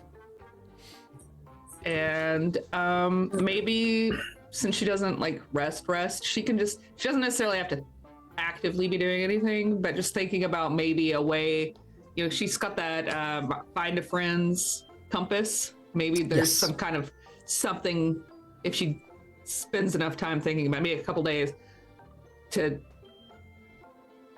calibrate it to this pull that she feels. Maybe, you know, use the tools you got. Interesting. Yeah, no, I like it. Good idea. That's fun. So Let me add one other thing I realized I forgot to mention. Everyone for beating the Emperor gets a point of inspiration. So I'll add Mura's just while Steph's stepped away for a second. Oh, she's back. But yeah, everyone has their inspiration point for beating the Emperor. And yeah, it's a relatively peaceful night. Yeah, I did. Okay, thank you. It's a fairly peaceful night. Most of the frogs have now exited your tower after raining, and it was just like a brief 30-second rain of frogs from the wild magic surge. I think Warden just kind of like walking around the tower a bit and idly just kind of patrolling, but not enough that it stops him getting his long rest that he has to do, where he's just basically inactive. We'll just kind of clock out the windows and stuff. They are very clearly trying to hide, but like every now and then Warden absolutely catches sight of some Grung just keeping an eye on the tower, making sure you're not Kuatoa, you're not sun god people. Like it's very clearly that's the intent, because it's like anytime you see them, it's just like one or two of them. It's not like a whole army or anything. It's like a single scout. If they see anything dodgy, they'll probably go running back and tell on you. I see. It's just like every now and then, like the gleam of makeshift binoculars or someone perched on a tree really badly hidden. Just like Spider-Man perching on a branch. This is going to be a long night. Stealth is not their strong suit, but they definitely think it is. It is for some of them, but right now it's not. Because it's funny for it not that's to be. Worse. They're sending their D team out to spy on us. Yeah, they gotta practice somehow. Well, see, they're the distraction from the A team that's also out. We just have no idea because we keep seeing these other ones and we're like, oh god, they're so please bad. be the case. Please be the case. No, the A team is sleeping. Exactly. I apologize. But yeah, it's a relatively peaceful night, all things considered. And you wake up the following morning to the sound of hundreds of Grung croaking in this strange froggy unison song. Almost like roosters in a way, but just like frog croaks instead. Very much kind of the sense of this is like preparing for the trial, big wake up call song. Is there anything you guys want to do while you're still in the tower? Just while we're like, oh, sorry, go ahead. No, go ahead. No, you go ahead. I was just gonna say, just while we're having breakfast or whatever, just curious, I have my theories, of course, and he's sort of side-eyeing Linger this whole time. What do y'all think might have been the cause of that rough landing, let's say? Mirror's just vibing. Maybe ley lines. Side-eyeing Linger. Yeah, that's a possibility. Sorry, I wasn't asking for your opinion, Mira. I was asking for Linda's opinion under the disguise of everyone's opinion. This particular region is sort of deeply saturated and fused with wild, rampant magic. It doesn't really have a structure to it like most forms of magic. You know what? Just what I was thinking. Yeah. When we were going through that, and it was pushing and pulling, and there were all the colors, and then you saw those geometric sort of shapes that were happening. Geo. So those fractal type shapes you were saying, that's your more traditional structured magic, and it breaking apart and sort of becoming this random goulash of energy is more the wild magic. Caused by an owlbear, probably. You're right. Can I roll an intelligence check, see how much of this I retain? Go for it. Don't forget your docent. Your docent. Hey. Wow. Wait, what? In the top right corner of the docent, you just see notes updated. That's funny. Memory. He was updated. like, every Smart time, boy. every time Linger says something, Mira's like, "What's a goulash? What's a fractal? What's a-" just like under her breath, just like lets them keep going. You're like, what? What's a geo? What's math? Yeah. So this is a safe space. So Rip is out. He's like pantomiming and drawing pictures for Oh my god. He's got Yeah. flashcards. mm-hmm. with crayons. And then they go through the flashcards, and she's like, "Geo, fractal, goulash, yeah. got him." Not in the correct order at all. No. She sees a fractal goulash. She sees a geo goulash. She sees goulash fractal. Yep. Got it. Master of magic. Master magic. Magic master even. To the trials. Oh, that's it. Wait, did we figure out what did it? It was just magic breaking down into a fractal, into a goulash, into a Yeah, it board? was like an owlbear causing it from somewhere on high, probably. Mm-hmm. They are known to do that. Are they really? Linger lies. Mm-hmm. Wow. I didn't know owlbears could disrupt magic. The more you know, Mm-hmm. the less you wonder.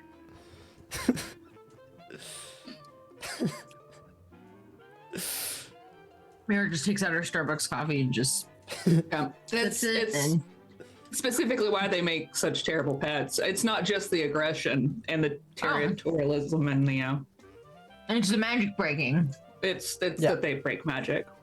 Oh, okay. Mm-hmm. Are you saying that this is why I can't have an owlbear as a pet? That is one of the reasons, yes. It would just destroy the Mhm. Okay. That makes sense. Because We're planning the ahead. poops We're alone. planning ahead.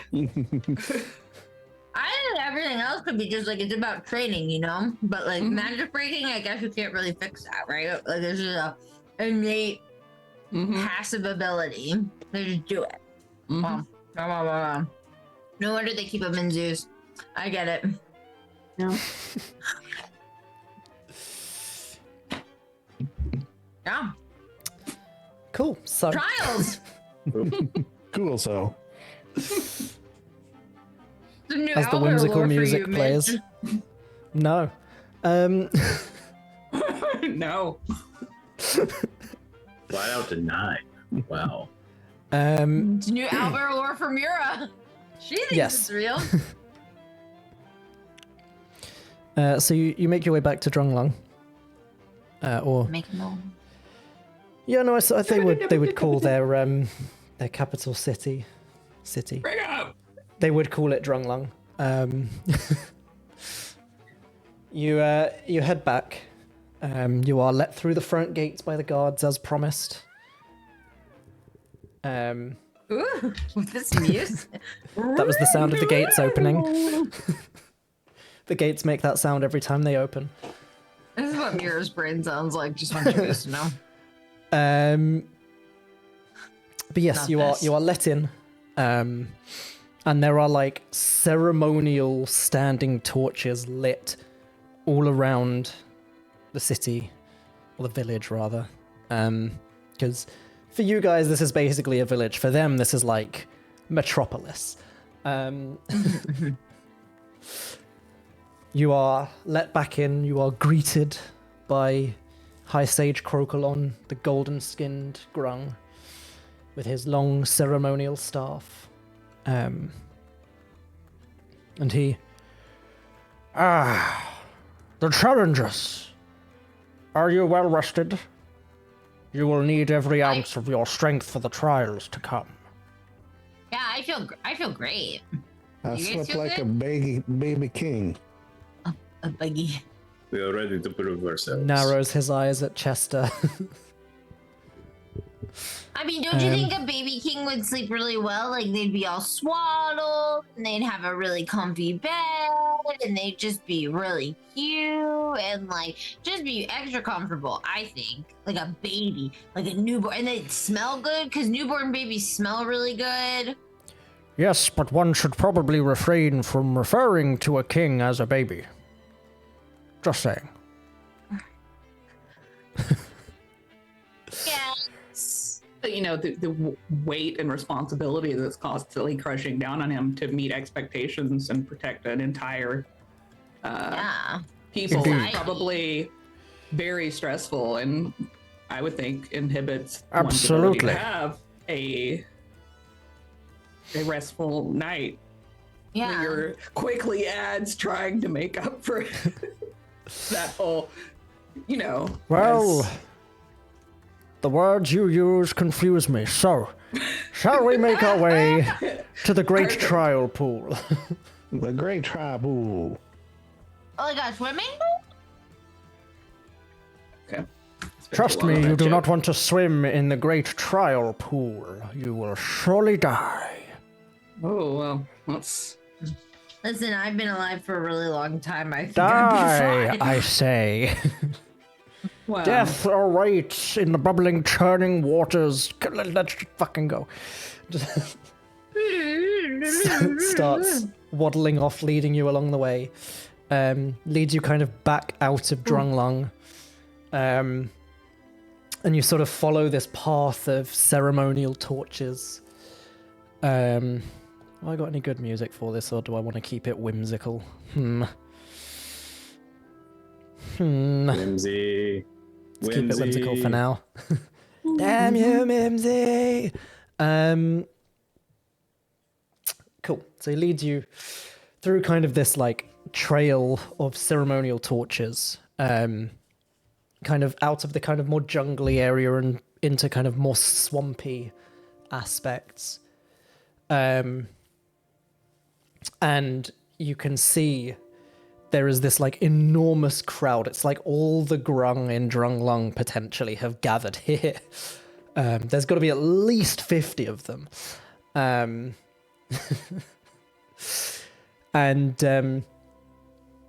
he kind of, you enter from that side, and kind of points you around to the side and starts making his way in the opposite direction. And you kind of head around. All the Grung kind of start backing away and climbing up nearby trees. And you see the great trial pool, this fairly large body of water, just gross, swampy water, bubbling and churning as all of these brightly colored Grung are kind of just gathering around you on the vines, the branches, just all of the trees above you. They just start dropping down all of these banners made from woven reeds and frog skin, and they're now just kind of hanging from the trees, each one marked with the royal insignia of King Ribbles III. It is this exaggerated depiction of the golden crown balanced perfectly atop the head of this comically wide-eyed frog.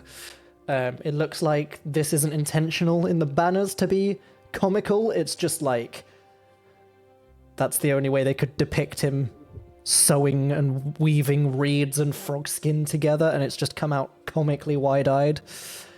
And you watch as the High Sage kind of steps up a few cut-down tree stumps to this podium, and raises his staff kind of wrapped in glowing vines, and croaks once very deeply. It silences the entire crowd. By decree of His Majesty, the mighty and benevolent King Ribbles III, the outsiders shall be tested. Only those of true worth may stand before his greatness and be considered allies of the Grung. Let the trial of worthiness begin! And they all start in the trees. And you watch as he kind of slams the staff into the tree stump. The tree stumps around him start to glow. The water starts to bubble and churn even more. You see some of the trees kind of behind him part, and the throne from inside the palace has been brought out, and King Ribbles sits perched on his throne like he was the day before, very awkwardly, arms kind of up on the armrests because he's too small for them. And he stands up on the throne. The hop of heroes. Only those with the swiftness of the frog may pass. And you watch as this, like, network of floating lily pads, shifting logs, and moss-covered stones start to, like, rise up out of the murky waters of the trial pool. You get the sense it's a fairly simple trial from the looks of it. All you have to do is reach the other side without falling in. Who dares to go first? What was that show where Wipeout? Total Wipeout? It's I was Wipeout! thinking of the old Japanese one. I was also thinking of Takeshi's Castle at first. That one, yeah. Which, yeah, this could get very Takeshi's Castle. Okay. So, who dares to go first? Linger is not super dexterous. I don't think well, maybe Chester. Chester is probably. Chester, can you just carry us all across? Actually, it might not be the worst idea. I do have. Oh, I've got a floating disc. Oh, you've got the floating disc. I've got a jump distance, if you will, and I can carry a tremendous amount of weight. Oh, yeah. We could just jump on. He actually can carry loads now because of the Belt of Giant strength, right? I can carry 750 pounds easily. Easily. Because he's also got, so you- what is it? The one where I can carry Powerful build. Powerful build, yeah. So he can carry Warden, who weighs 650 pounds, and someone else. Does Warden weigh 650 pounds? I Okay. was gonna say He's that- not I Mura. feel He's like not it- wearing like 10 sets of armor all on top of each other. It'd be crazy if he was, though. You know, Well, I could technically, because of Armor class of 45 and a movement speed of 5. Made of stone. Yeah, I'm willing to try if you guys want. I think you can hold on. I can just jump across. Fingers Okay. crossed. So it's quite a large pool, so you probably wouldn't be able to clear it in one. It'll take you a couple of leaps, but you definitely have I suppose flying the is not rune an stone in your option. favor. Yeah, possibly not. They might accuse you of cheating. Can I disguise my flight? Ooh, I'm jumping really far. I mean, I do have a note here. This. You can fly, you can come up with creative solutions, but cheating may be frowned upon and could potentially result in extra trials. Just Is more cheating trials. would cheating be floating disc? Would floating disc be cheating? I mean, it'd be very obvious, so it's not like It would be very obvious, yes. it's not like we're trying to like pull one over. It just Yeah. so you can cast floating disc, Mira, and then Chester Yeah. could take you. We could get on top of it, or Warden and Linger could get on top of it, Oh, and then yeah, Chester could carry Mira across. And as she goes across, the disc gets pulled behind her. Yep. Yeah. Well, that's good to me. I Let's like do it. that. Okay. It shows them that we're smart and we're up for teamwork, and one of us can Teamwork. actually jump. And one of us, and we have we're good at stuff. Mhm. It is common Grung law that bugbears can't jump. Mm-hmm. I'm gonna prove Oh them my wrong. god, I almost spit out my fucking And thing. Cool. and maybe the use of using the floating disc, because it's a big silver thing, helps portray us as forthright and open about our intentions. Maybe. So, Maybe. Chester takes his position. Oh, no. Mira takes her position. And you make the first jump, Chester. I will need you to give me, please, an acrobatics check. Yeah. Okay. Not my best, and I rolled bad, but I'm going to use. I've got a total of 7 possible rerolls. So Jesus that's one. Christ. So that's a 1 reroll. That's a 2 reroll. That's a 3 reroll. Okay, Oh so my there God. goes my gift of gab. Those are gone. Now I'm into my inspirations, which I've got 4. Okay. I got 14 will do it Yeah. Okay, so I'll get rid of that. for this round. Let me drop my 3 electrum pieces that I'm using to track. So is Chester just straight jumping, or is he using the jumping rune as well to kind of help him jump across? Yeah, because that way he gets 30-foot jump Cool. distance. So you guys watch as Chester, there's like no run up needed as well with the jumping rune. He fully just like puts Mura up on his shoulders, puts a hand on the sword, and just boing, like a flea.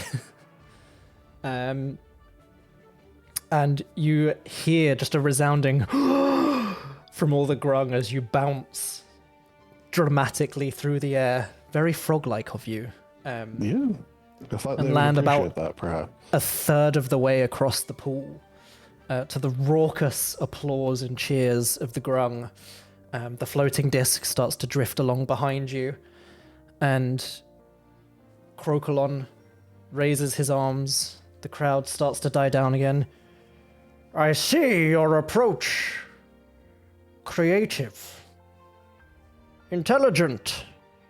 But how do you adapt to the changing landscape? And he slams his staff on the stump again, and he's going to cast Control Water. So I need Chester, please, to give me a dexterity saving throw, as lily pads and logs are now drifting, disappearing. Everything is just moving and shifting around you. Better. Love it. 20. 20. With your long legs, you very easily, like, you can see the lily pad that you were stood on is starting to sink, and you just step across to like an adjoining log as it drifts past. Keep your balance. Yeah, you keep your balance, you stay up, and you can make the next jump. So that'll be another acrobatics check, please. With a slightly harder DC as everything is shifting around you. Yeah, alright, I'm not going to use all of these, so if this doesn't work. If this one doesn't work, I'm not using it anymore. Okay. Alright. It don't work. The logs, slightly harder to jump from than the lily pads. And you guys watch as Chester goes to jump off, and the log just rolls under his foot. And Chester and Mura splash into the swamp water.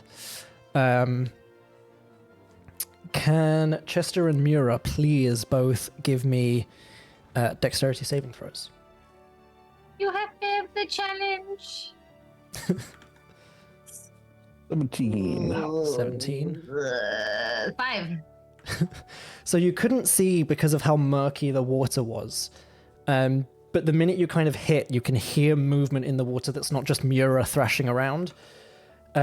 Chester, you managed to sort of kind of get yourself out of the water quite quickly, and you look down, and Mura is being swarmed by these small snapping turtles that are just snapping at her quite harmlessly. She takes a point of piercing damage.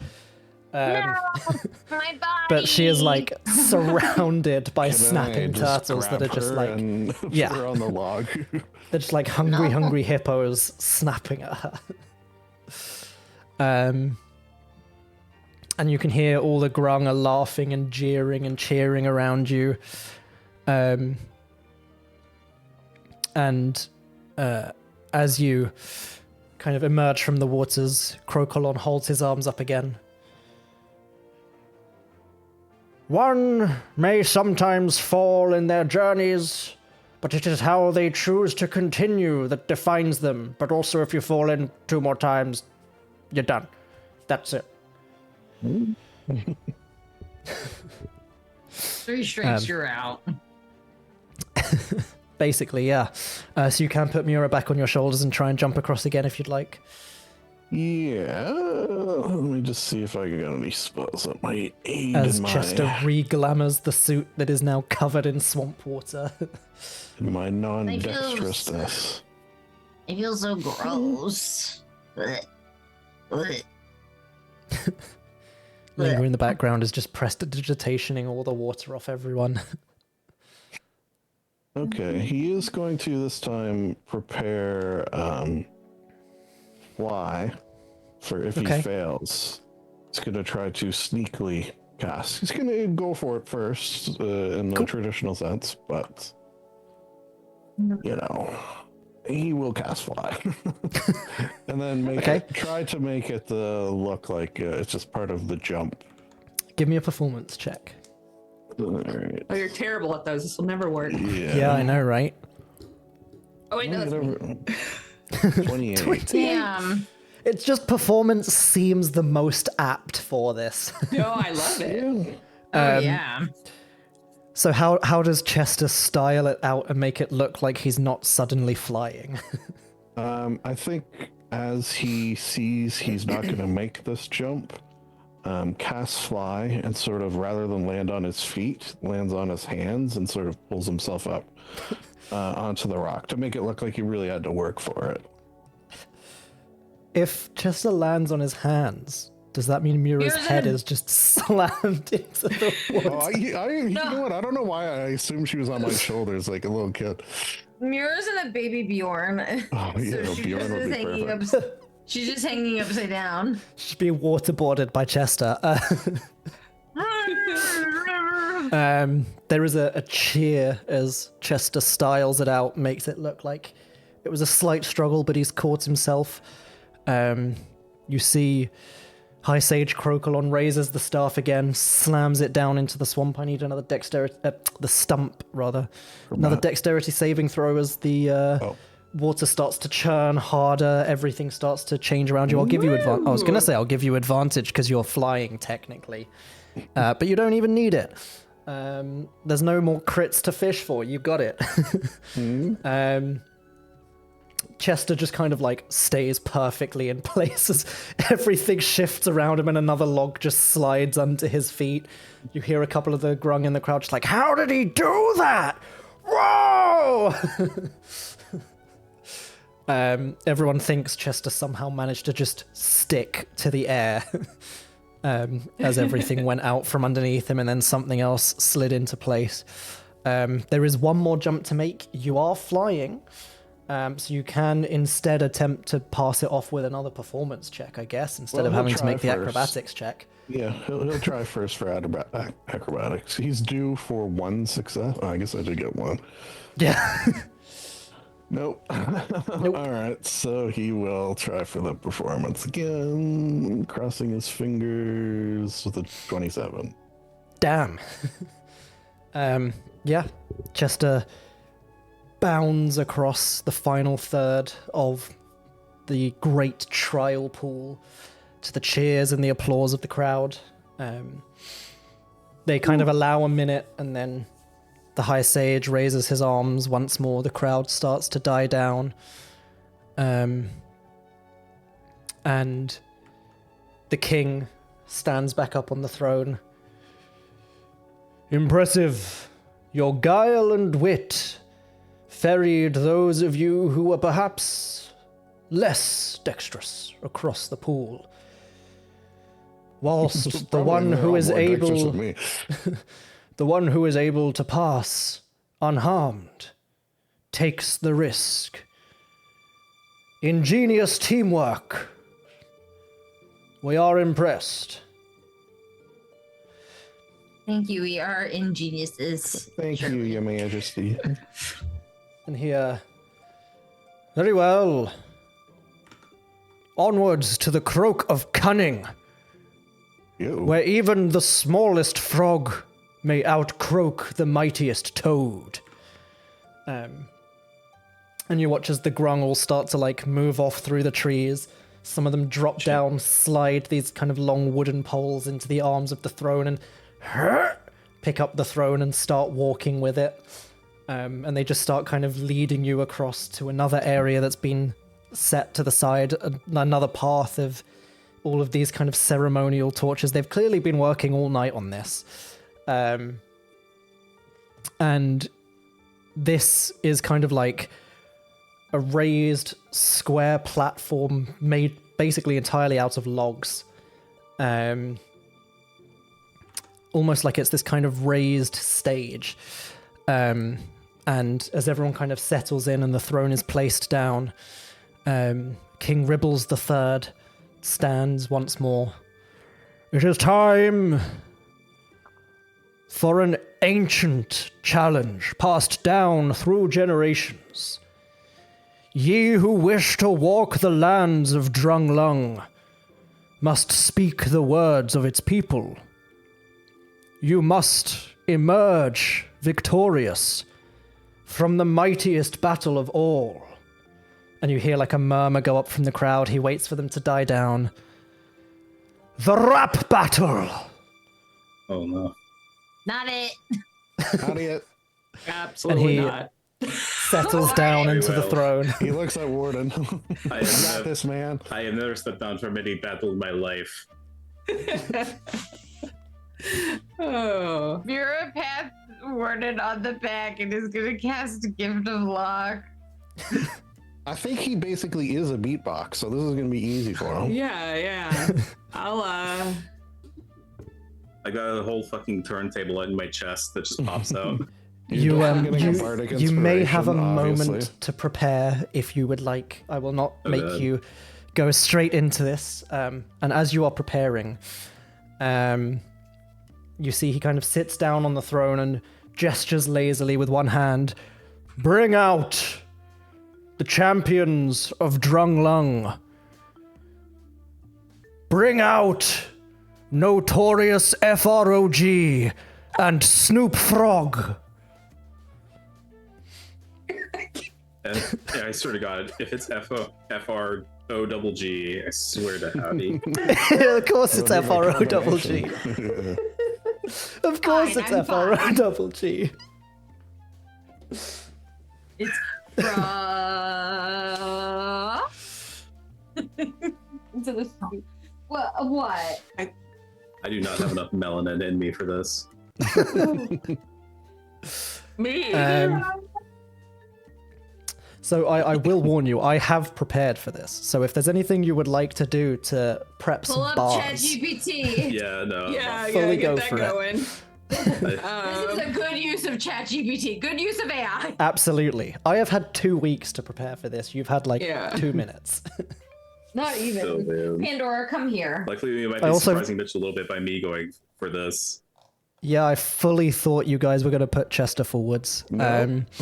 You can get some you were too. performance The checks Slayer of Warden involved as does well. It's very funny if Warden does this. Like, I can use prestidigitation to keep a beat. Oh, don't he worry, has they've some got the luck. beat covered. Well then Linger's just gonna step behind a tree and try not to You die. can presto some like lights and stuff. You can give dramatic Absolutely. lighting. Mhm. Hell, I could just cast silence on their team. There you go. Ah. Can't rap, can't make sounds. We'll just murder them all. I should. Oh wait. Here's the thing. I will gift of luck you, and then every time you do it, I'll guidance you. And you have And bardic on top. I will just cast Circle of Death on the other rappers. Does that work?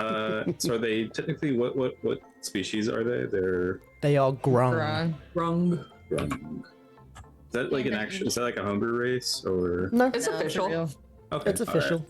They did a supplement Well, I for it guess- at one point as well called One Grung Above. Mm-hmm. I love them a lot. They have poison skin. Play Don't one. lick them. Yeah. Me and two I- friends who played three Grung brothers. That was a lot of fun. Yeah. Nice. I made a Grung Soul Knife Rogue once, and I've still yet to use him. But I think it'll be real cool because he can summon knives and then poison them and throw them. I want to play 3 grungs in a trench Yes. coat. I think we did that once. We did, actually. Okay, Oh good. my It smells gosh, exactly as you would expect it to be.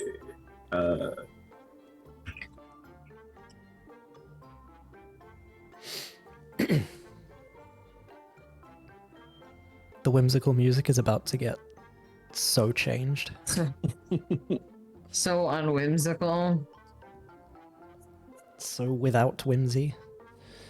What was it? The notorious. What? So there's it's the just notorious FROG and Snoop Frog.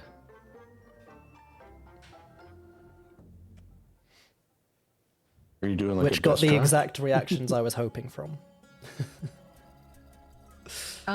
I like this because I have in my mind that this is Warden just being like, okay, and like downloading everything into the docent mentally. Docent is just downloading It's so just, many yeah. albums. Oh, I actually man. did have some other suggestions from one of my friends. Hold on. He sent through a few others when I mentioned some of the names that I'd come up with. He Oh, came you up with should go make your Kermier, list of which we thought 100. was pretty fun. Yeah, This is an you could if you excellent want. setup. Toadvis Scott was pretty funny. ASAP Hoppy. That's a good one. I quite liked Toad Pack. Ronnie didn't find it that funny.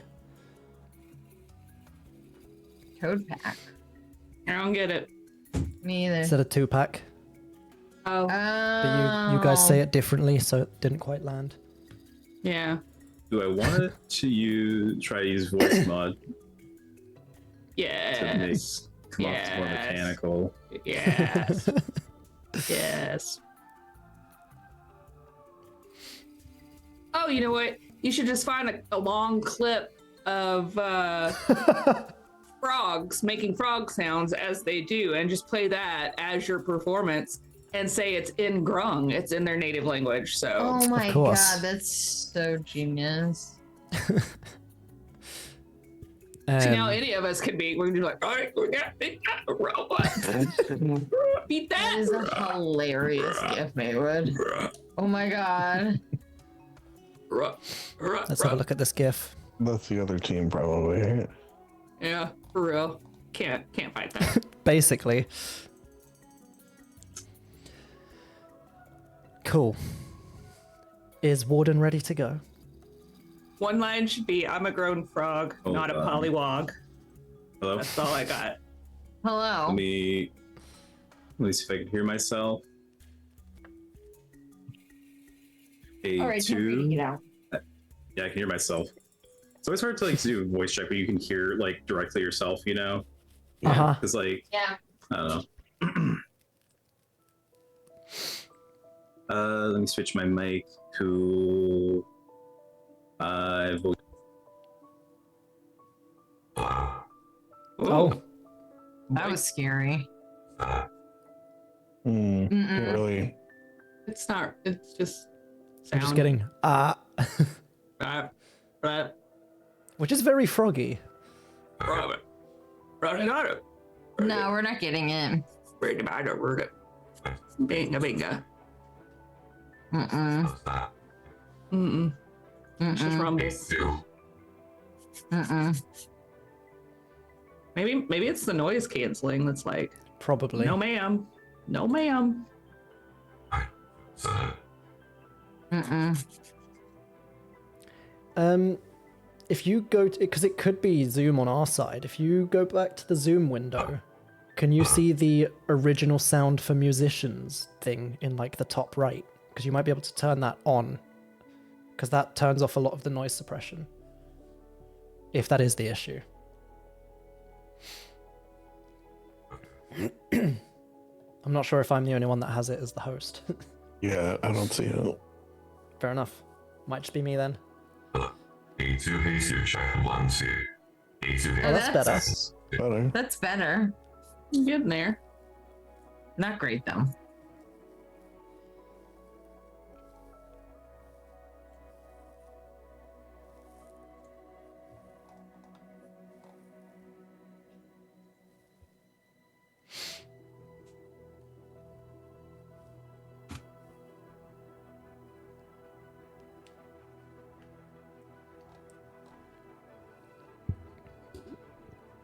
I don't think people are ready for this.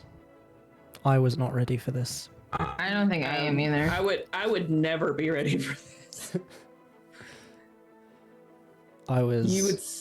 You would see crying stalling like you over my prep. you would not believe. I'm just not.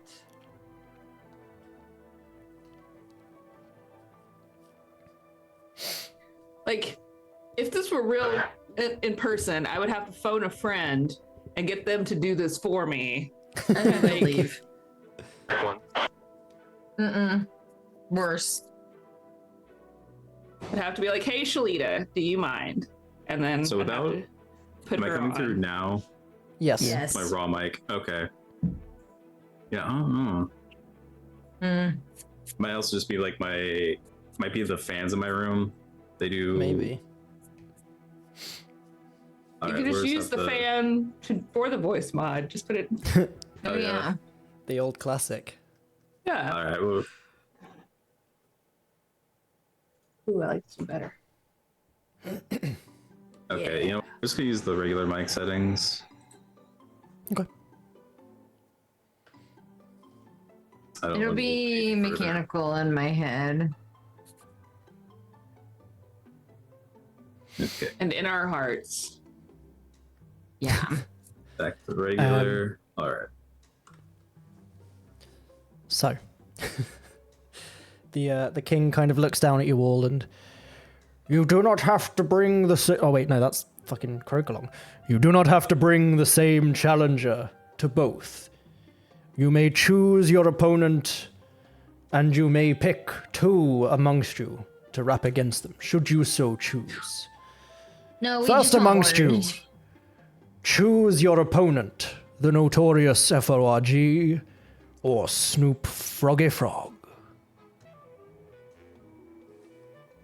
I already know who you're gonna pick. Mm, Go Snoop Froggy Frog. Unless you're ready for the other guy.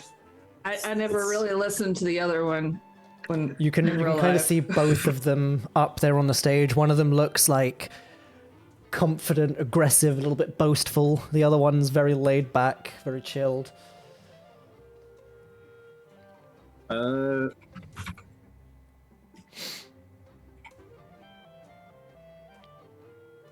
Do they have fly girls? Yes. Yeah. Cool. Sorry, I laughed, but I was muted. okay. I feel like Snoop Frog. Cool. Yeah. Okay. The challenger has chosen Snoop Frog. And you see notorious FORG steps off the stage. Snoop Frog stays there. You see Snoop Frog lights up a joint. Of course. Classic. It's so fucking stupid, man. In the best way. Steps up onto the stage and he it's the Frog Father. Let's go.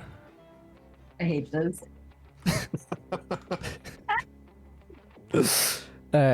You hear the my- music starts to pick up. See if you guys can hear it properly. There we go. Boost it up a little bit. Can you guys hear the music all right? Yep. Cool. Yeah.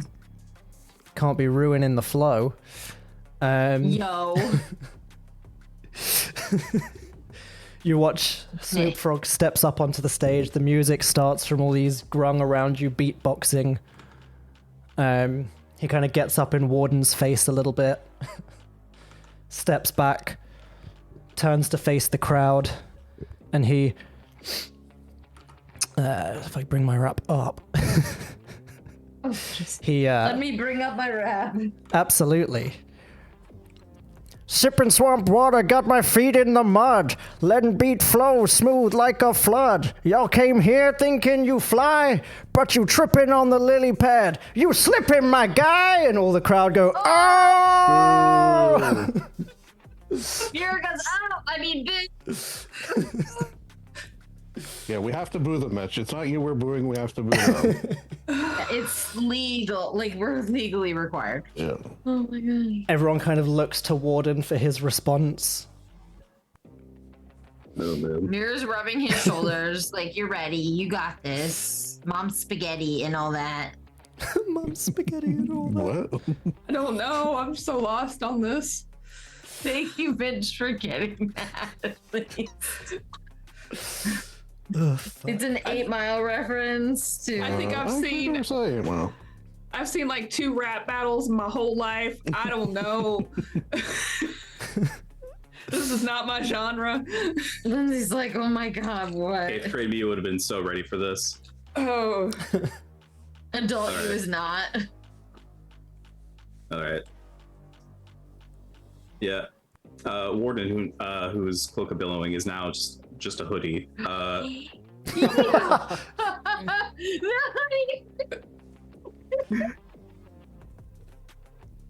Yeah, he'll walk up, take the mic.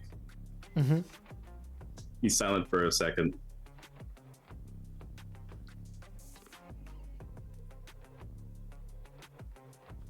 One, two, 3 into the 4. Warden about to drop. Y'all ain't ready for war. Docent. What does the scan say about his power level? Oh, that's just sad. You ain't breaking the system. You're just the critical lag. Ooh. Yeah, boy. Everyone in the audience. Oh! One of them comes like running across the stage. What?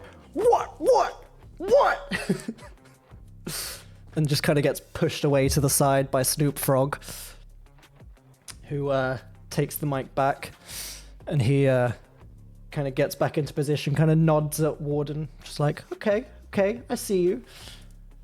And he, yeah, I don't need to shout, don't need to boast. One smooth verse and I'm turning you ghost. You talk big game, but you out of your depth. Step in my swamp, take your deep last breath. Drops the mic on the floor, everyone. Oh! Poor microphone. Microphones are real? Oh, wow.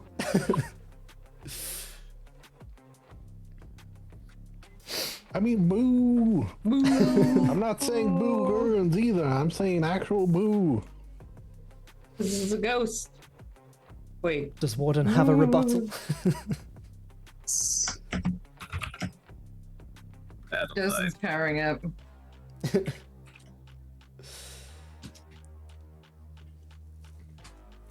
Yes, I made a whole loop just for this. Wow. Dear Chat GPT, can you write me a rap battle for saying mean things to a frog? Warden throws his hood back up, takes the mic. Little bit. Okay, I'm gonna share this. I'll send this to you. Ethan, use it or not, I don't know. I don't know what to do with it. Where are you?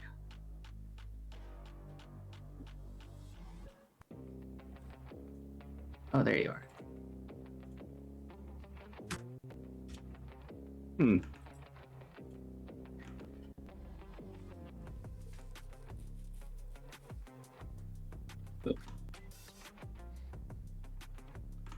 Okay, I think I got something though. Yeah, I don't know. This is hard. A little bit.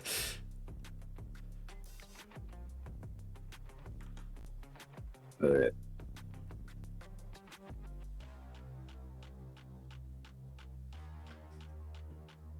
Mira's just in the background. Yeah.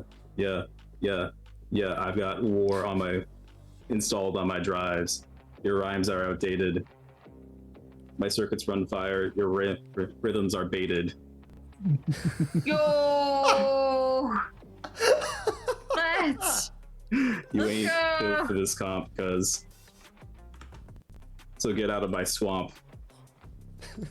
a Shrek reference. Yeah, drain the swamp. A little bit. Crowd going wild over this. And the king, your last bars, please. And gestures to Snoop Frog, kind of nods, flicks the joint away, grabs the mic, and he,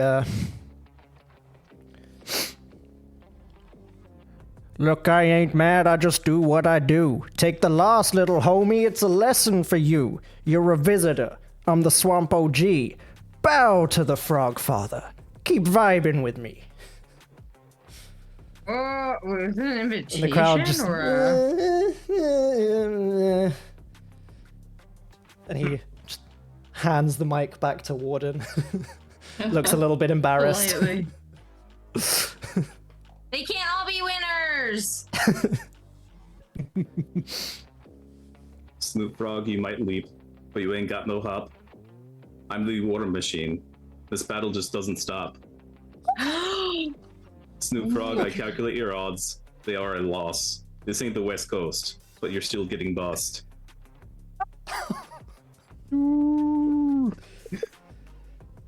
There is a moment of sheer silence and oh! Crowd goes nuts for Warden. Oh man. Yay! The king stands on his throne. Very well, Snoop Frog. Defeated.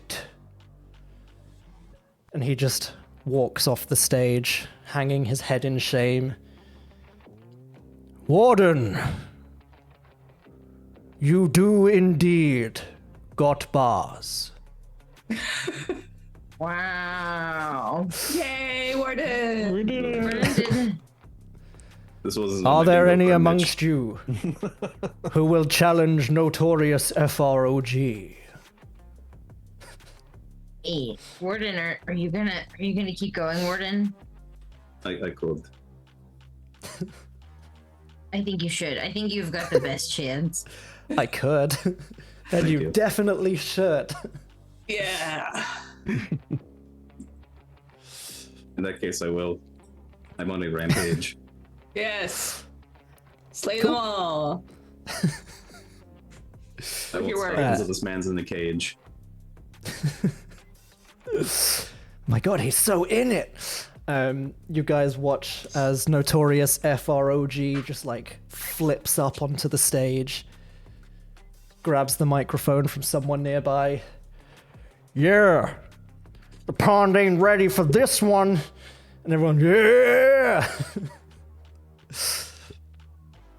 He grabs the mic, looks up at Warden. These Grung are like knee height. And they're trying to get up in Warden's face, basically. He spins the mic round in his hand, looks up at you.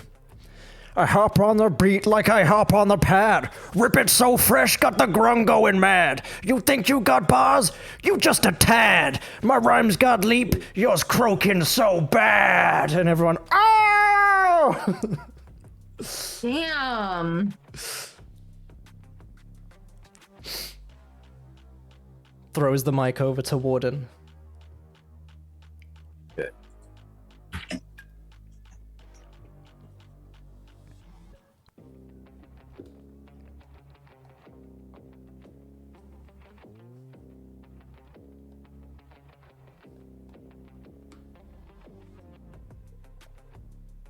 I'll Okay. drop the stuff I've said so far in because it's good fun.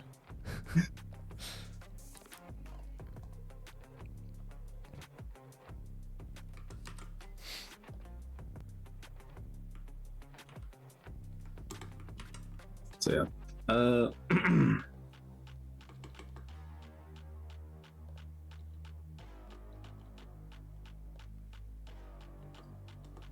Let me see.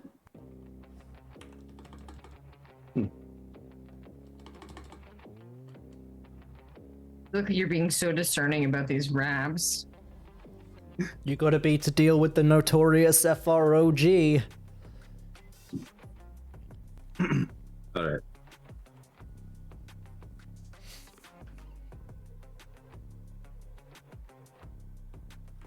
Notorious FROG, more like notoriously weak. Your rhymes jump around, but they never land sleek. Ooh. Notorious FROG, you ain't big, you're just bloat. I dissect you with precision, call it the Warden's dissection note. Crowd goes Yum. fucking nuts for that. Scroll back up to FRG. He's just like nodding like, okay. Takes the mic from you. Kind of looks back at the audience, raises his arms up, gets a cheer going, spins back around to look at Warden. Kind of rubs his hands together, brings the mic up. Okay. You ain't got the flow, you ain't got the drip. Step to the mic, boy, you bound to slip. I reign supreme in the jungle domain. When I drop a verse, even rain go insane. Throws the mic back at you. Warden catches it. How you can tell which one of us has had 2 weeks to put this together.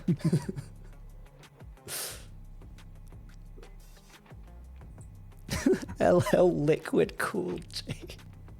Oh, that's funny. That's really funny.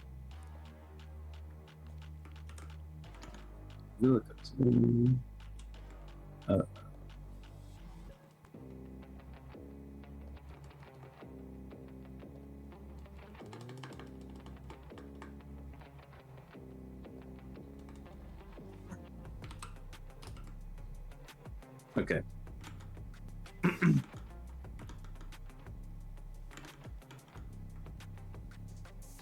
I don't hear the beat.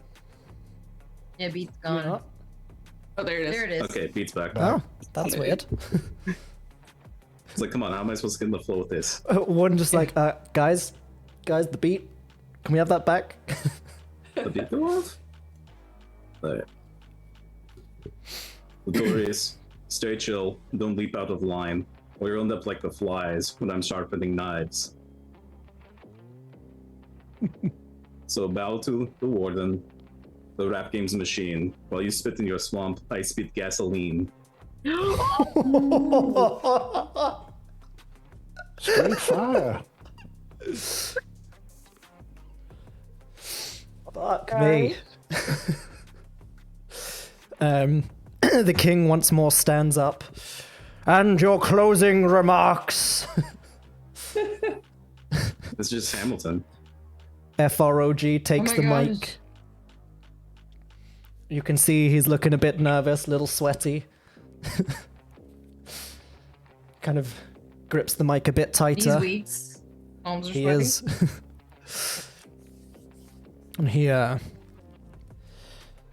This pond ain't big enough for both of us, fool. Step back, go back to your school. I'm the king of the croak, the rhyme amphibian. You just a guest. I'm Drung Lung's dominion. Oh, okay.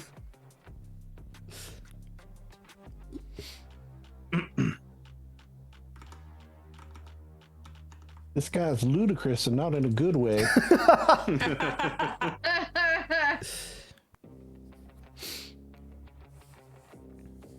It's 50 cents, 50 kappa. Oh Yeah. my gosh. Notorious, you leap, but you ain't got the zeal. Bow to your master, MC Cold Steel. There you go. MC That's a Cold winner Steel, right there. I was forged for the fight. Your bars croak out. I'm shutting off your mic. Let's fucking go. Let's absolutely fucking go.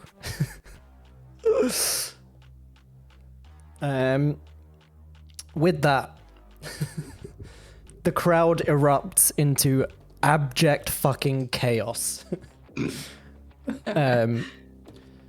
Warden can take 2 points of inspiration for taking on both yeah. of them Oh my god. and coming up with all of this as we went along. Yeah. Beautifully done.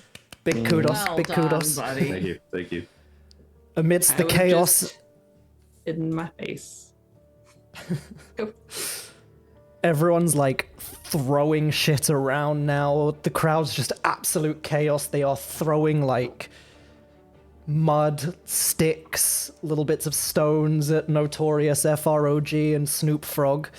You see King Ribbles stands up, raises a hand for everyone to calm down. And I need to turn the music back down because I had to turn it up for the rap battle. Who said Warforged can't rap? I am. you watch as the crowd kind of quiets down, and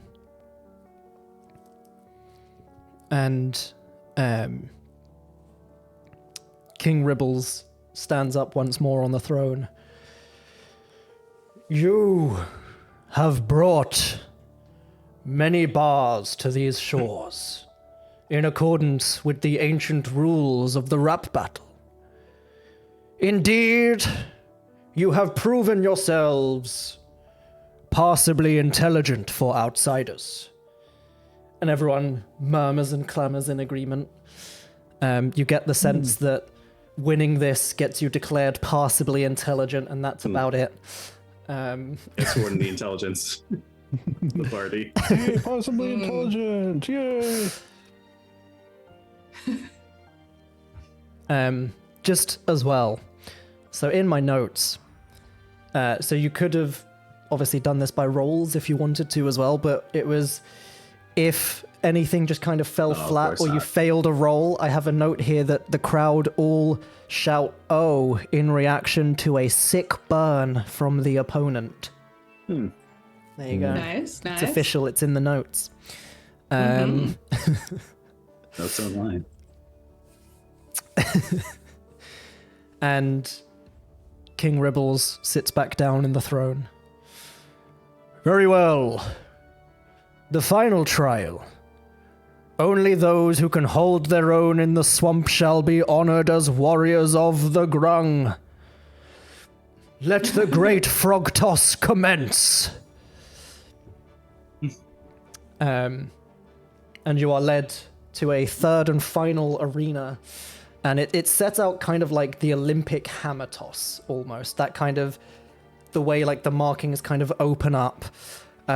Chester actually would be surprisingly pleasantly aware of sort of similar vibes to how this has been set out. Coming from the Halidor Isles, Chester is no stranger to the phenomenon of the gnome throwing, which we opened campaign 1 with. We sure did.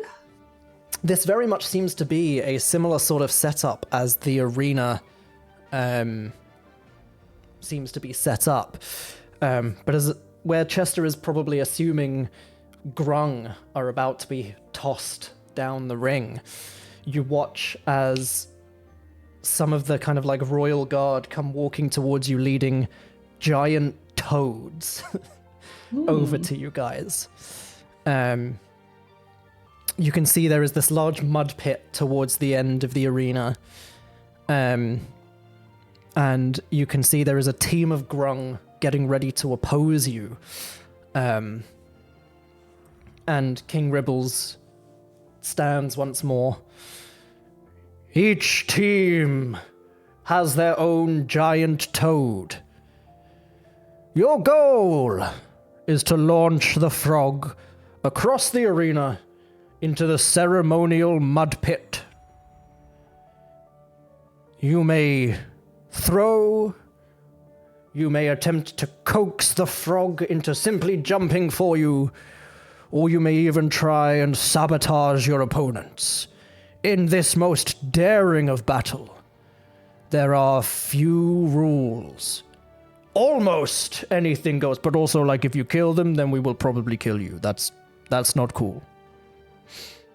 And sits back down.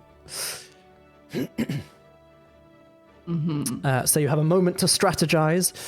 I'll say everyone give me an insight check. Ah, yes.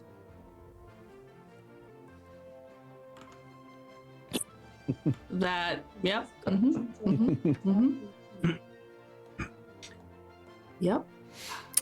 Cool. I didn't even get an inspiration for my 2. Does someone want to roll one for Mura while Steph stepped away? Just in case.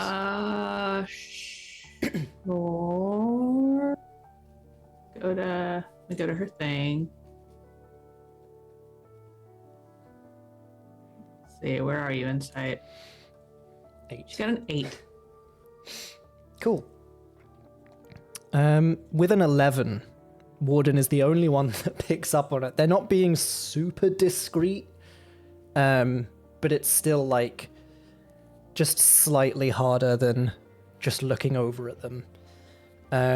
But you get the sense from kind of sizing up the other team, they look like they're probably going to try and play dirty.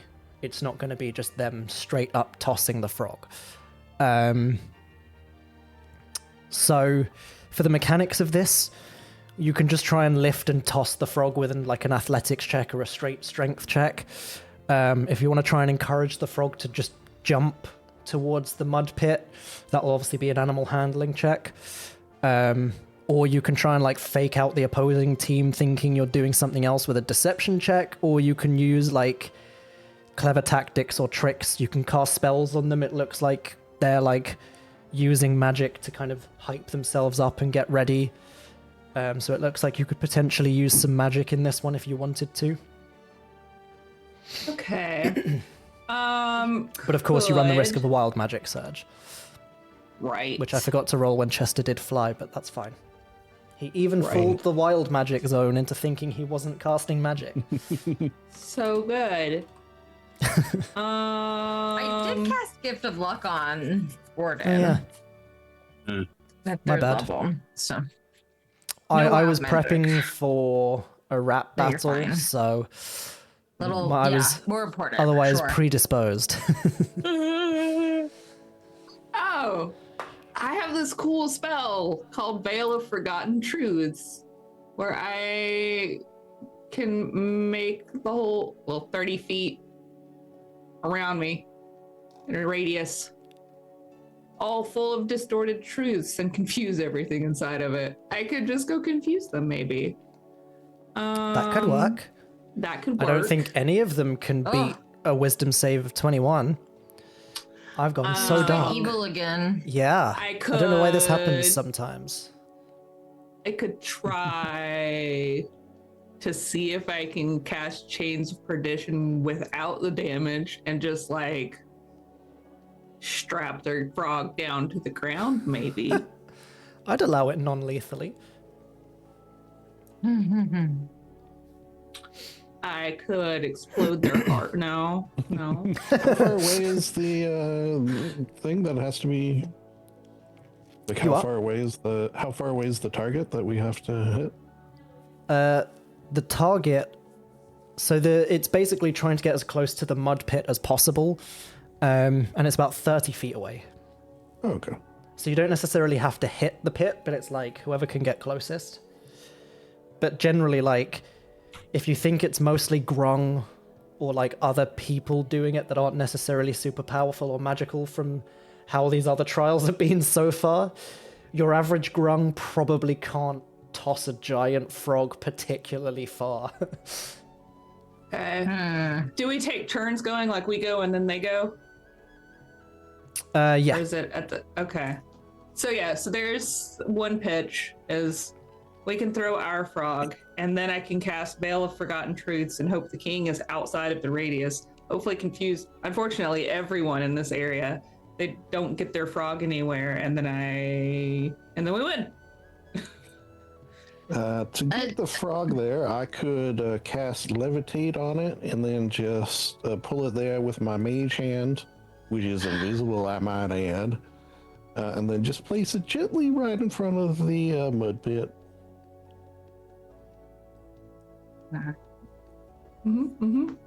Option. Or I could just throw it. You know. Oh, I we've could got. throw it. Oh, we could both summon an unseen servant. They could carry it together over there. Just Yeah. put it down. I could shoot a spout of water that blasts out a line of 60 feet and just shoot the frog. I mean, it sounds like oh my god, it sounds like it will damage. It might kill the frog, but I don't think it'll. Thank you. If the frog is willing, I could dimension door us to the end over there. I could polymorph myself into a sexy frog and wait at the end and just give a little come hither look. Yeah. But then you that's run the worked risk for us of their before. frog also Many being enticed. options. Yeah. We could maybe put our toad on a nice lily pad. You could use the jet of water, shoot it under the lily pad so it kind of surfs towards the like an air hockey table. Yeah. Oh my god, Yeah, I wanted to surf. Hold on. I can shape the water and I can make it like a wave. We could put it on a little board, like a little boogie board with Rip. There you go. Well, no, Rip's not going anywhere near the frog. All right. The toad is like sniffing at Linger. Yeah. For some reason, he's fine with bullywugs, but you start tossing Grung in there, and he gets very upset. You don't like the Grung. To be fair, Grung are usually a lot more aggressive than this. You land on their island, and then they're like, "Oh, guess you're our slave now." Yeah. Oh my god. Like the bullywugs have an innate fear of Rip, whereas the Grung, they don't at all. They haven't evolved to have a fear of Rip The yet. Grung do not fear death. They don't. I That's mean, the they're issue. covered in it. They have seen beyond the stars, and they do not fear Rip. Yeah. It's wild. It's the only race in the entire world. It does not fear Rip. Yeah. They have seen his true form. Mm-hmm. We try not to speak of this too much. It's canon now. That is canon. Okay, cool. So what plan are we going with? I don't know yet. I think, if I may, Linga's gonna go over and confuse them, and then I feel like our best bet is maybe what do you guys think? The levitate mage hand option? It's probably the most accurate. Maybe we could do the levitate mage hand in conjunction with the water so that it looks like it's riding the wave. Ooh, Oh yeah. Get a little pizzazz, little flair in Little there. pizzazz, yeah. yeah. If the rap battle has taught you anything, the Grung are They're big on nothing if not pizzazz. appreciative of pizzazz. Mm-hmm. All right, I like it. Yeah. Cool. We do that. It works great. Okay. So, are you going first, or are you letting them go first? If I'm gonna do the Veil of Forgotten Truths, they need to go first, because otherwise they won't remember that we won. Well, they won't remember we won anyway. We just need the king to remember that we won, and that's what matters. Yeah, let them Move. go first. I mean, in theory, the minute you drop the veil, they'll be like, "Oh shit, their frog is over there. Fuck, how did that happen? I don't remember that happening, but they've won." Yep.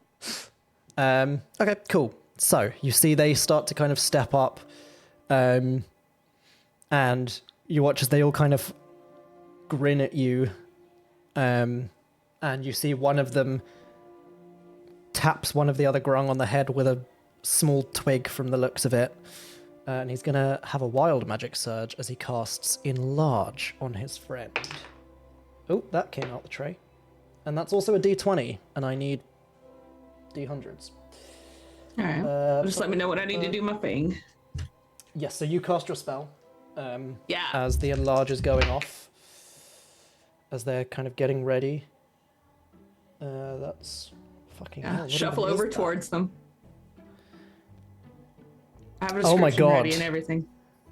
Everyone hits the fucking deck as the wild magic surge casts a 5th level magic missile. Oh my god. What?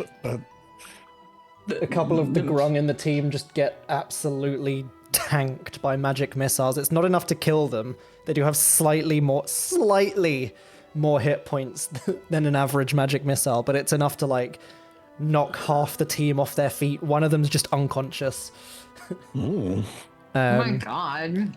But the other one gets enlarged, and he's gonna try and pick up and throw the frog. So as he's throwing the frog, are you then casting Veil of Forgotten Yeah. Truths? Yeah. Cool. So do I need to do a D100 also?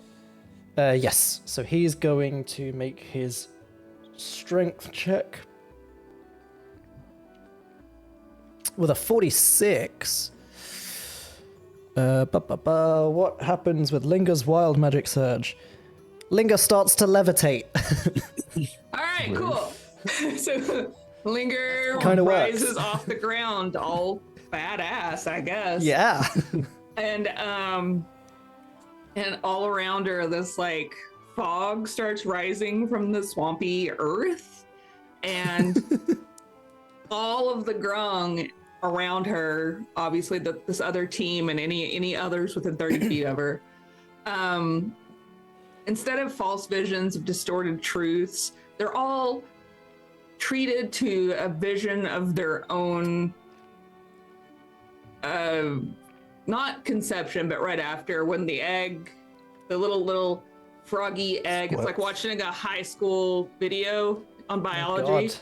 They see the egg splits and splits, and it becomes a tadpole, and that tadpole starts to swim around. Like, they get to see all of this, and they're all just, well, the ones that fail the saving throw are just I'm gonna go ahead and lost assume they in all this do. Your save is a memory. 21.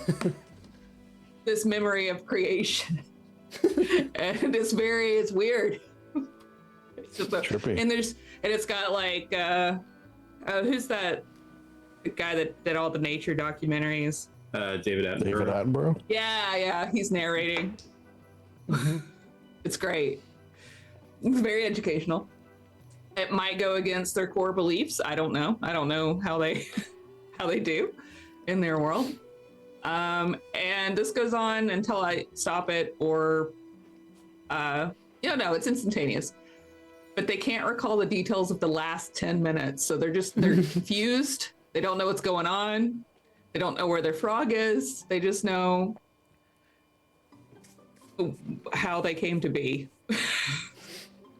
in excruciating detail. So you watch as he picks up the giant toad. He's about to throw it. This veil of forgotten truths hits, and you watch as his eyes just glaze over, and he just spikes the frog into the ground. It's like 5 feet from him, if that. Just all of the Grung next to him, glassy-eyed, slack-jawed, very arms good. just hanging limply by their sides. Wow. Truly the miracle of life. They're all just like transfixed by this vision. One of them's just like drooling slightly. Oh no. As far as you guys are aware, it looks like Linger has just completely shut their brains down. She has that effect on people. They've just gone inert for a brief moment, giving you guys time to make your Why attempt does if she you would keep like. doing that? Linger, I don't know, did you it's get very those impressive. drugs again? Those drugs that you gave us last time?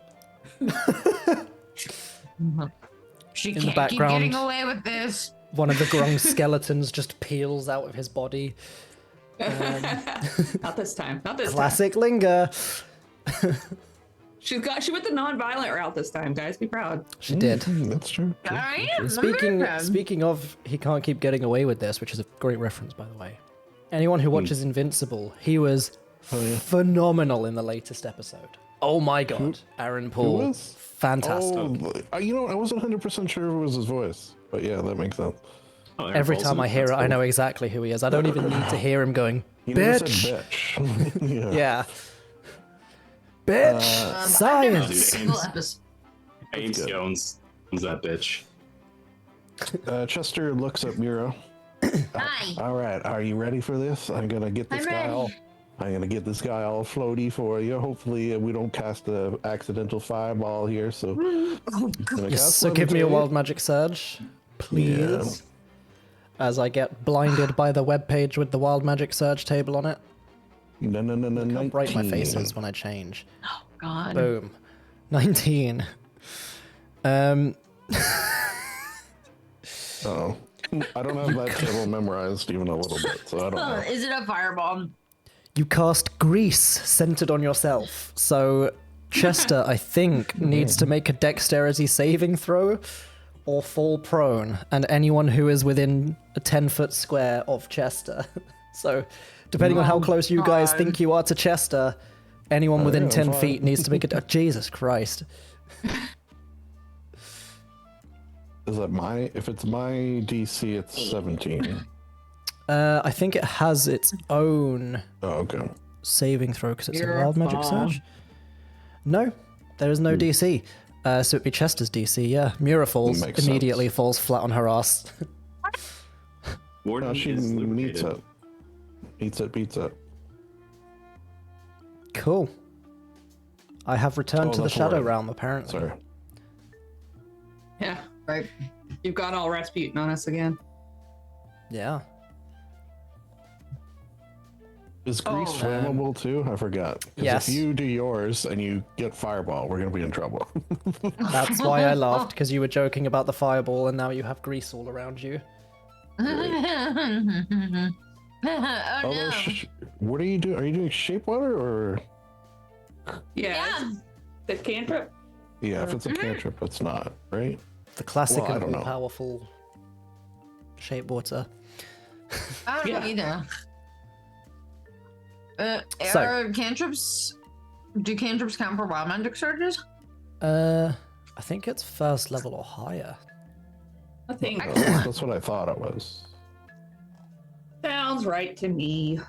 I don't know. Yeah, when you choose this origin, once per... I mean, this is for the actual sorcerer, in fairness. Immediately after you cast a sorcerer spell of first level or higher. So, for the purposes of just a zone of errant wild magic, we'll do any spell of first level or higher cast in the wild magic zone. So, cantrips are all good. Good. Mira casts shape water. One time Okay. to push the water forward, and another time to change the water to like a really cool sparkly color. Like a sparkly water. Cool. Sparkling water, even. It's all bubbly. It's She just brings great. out her soda stream. She's- Please sponsor us. Yeah. Ronnie really wants a soda stream. Please sponsor. Ooh, sparkling ice. But yeah, there is, for So just once, destroying with a bag someone of in my Doritos. campaign using Oh. this spell, there is plenty of water around you. You cast Shape Water, the frog floats up into the air with the levitate, the mage hand starts pulling it forwards. The frog looks very confused. But everyone is does watching. Mira. As it surfs along this wave of water, there is a roar from the crowd. Mira even is like, "Ooh."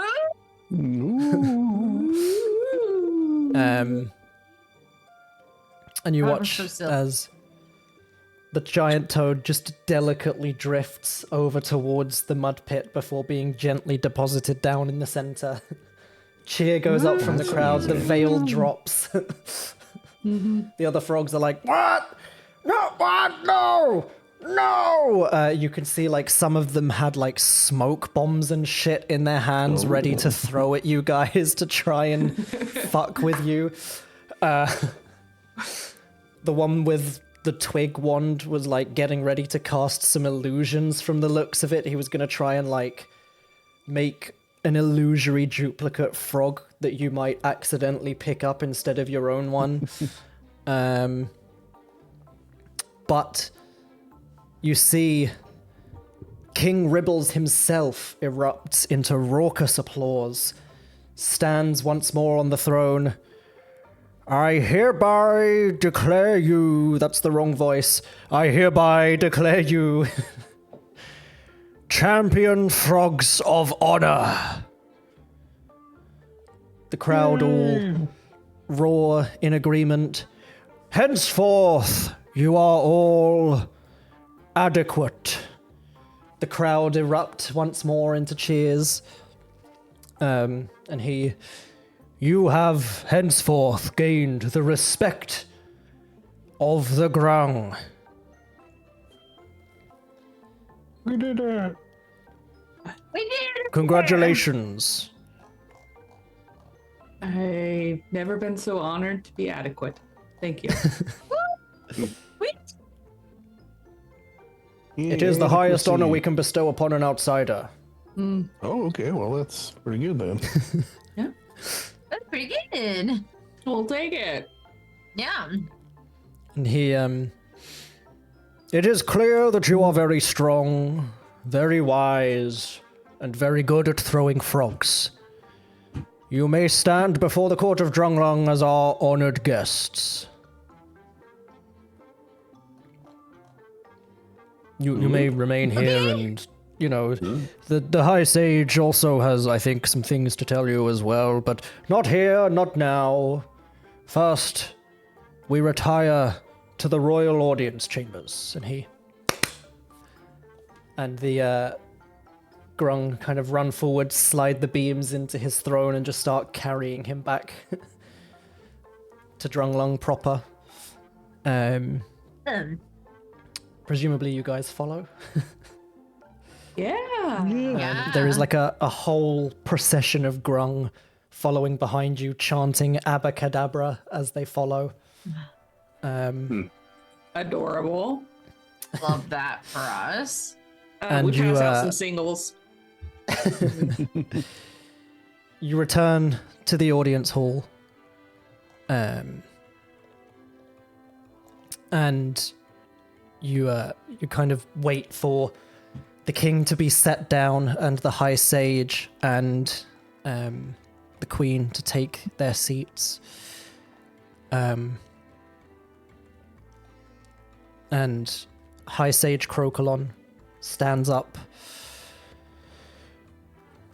You have passed. That's the king. Fuck me. It's all over the place now. You have passed our tests and proven yourselves to us. And therefore we can share some of our secrets with you. Secrets. Yes, secrets.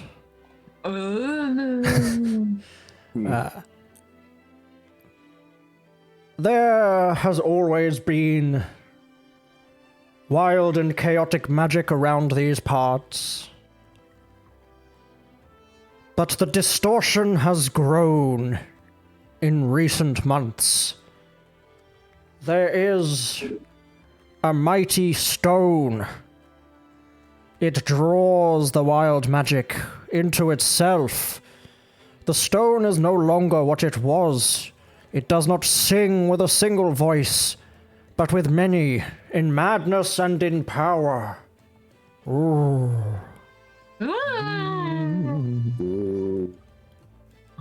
It is the source of the increased wild magic disturbances.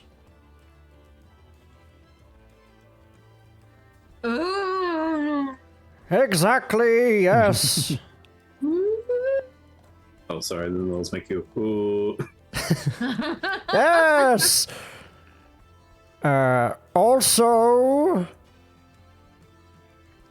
there are other things. There is an army on our shores. They arrived weeks ago, and they have been searching for something that they call the Sands of Syldaris. Oh, that actually is a on that one. Yeah. Wow. They also have taken great interest in the increased wild magic that surges throughout our lands. They seek the sands and the stone. But the stone is ours, and they cannot have it. Okay, well, And maybe we can King stop Ribbles in the them. background is just nodding enthusiastically when he says the stone is ours and they cannot have it. Our great intelligence has reported back to us that this item which the sun god's forces seek does in fact exist under this name. It has been on the archipelago since time immemorial. For we are small and have very short lives. So it's been a long fucking time for us. No, no. You guys have to live forever. You're so cute. We are, so regal. and we should. What you call Really? the Sands of Syldaris, we believe, is the orb in the possession of the dastardly Kuatoa of Boogledoon. Oh, two spits. Fuck those guys. Hey. Fuck them indeed. You're learning curse word then. They believe the sands of Syldaris to be a sacred relic. Some stupid prophecy of some sort of dead god. I mean, if your god was so powerful, why is he fucking dead?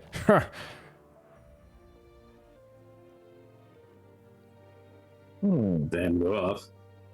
That's some very curious information you have given us. All Yes. We have attempted to cross the ocean to Boogledoon and to acquire the artifact for ourselves to ensure that those dastardly villains will not give it to the Sun God's forces. Unfortunately, the wild magic prevents us. How Why? so? Yeah. We are but small folk, though we are many. The wild magic can create storms capable of blowing us off of our mighty steeds. Which, by the way, if you need a lift to Boogledoon, we can totally get you there. What kind of steeds do you have? Sorry, Linger. I got excited. We have many steeds, but we believe there is only one capable of traversing the storms of wild magic.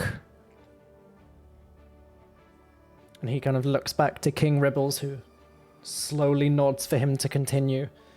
And he, at the behest of the mighty, noble, and ever-gracious King Ribbles III, you are hereby granted passage and may ride aboard the mighty dragon turtle.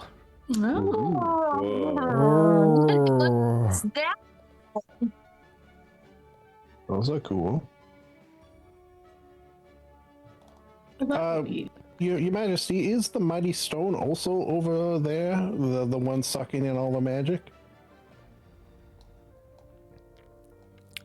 That's a good question. It's somewhere in my notes.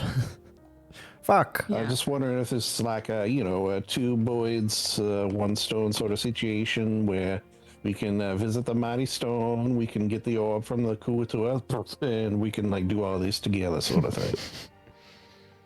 We appreciate the spit.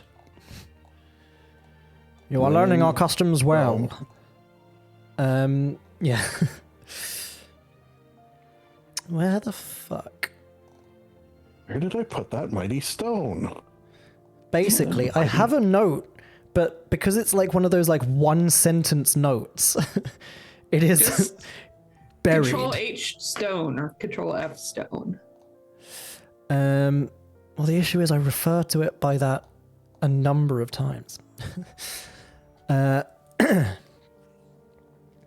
Let me see this first. That's strength, that's the hermit.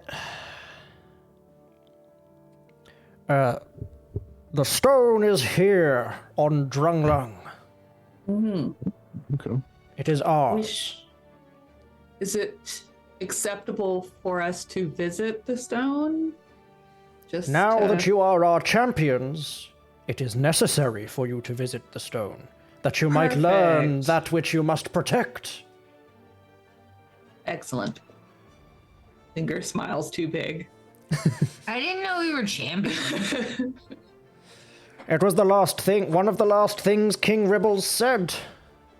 Yes, Sorry, I have memory problems. she does. Clearly. All right, well, I got some really good detailed notes about, let's say, where we're leaving off, if you want to put that Yeah. Mhm. sort of thing. And Well, Very well. If you wish, we will take you to the stone. And Stone. from there, should you wish to make the perilous journey to that barren wasteland on the other side of the sea, we can introduce you to the dragon turtle as well. But Yes. now the king must take his royal nap, and so we'll pick it up next time. Mood. We'll He pick it needs up his next little time. schluff. I have his little schluff. I'm gonna take my Otherwise, he aroma. begins to kvetch. That's why I'm tired. Cause you need a little schluff.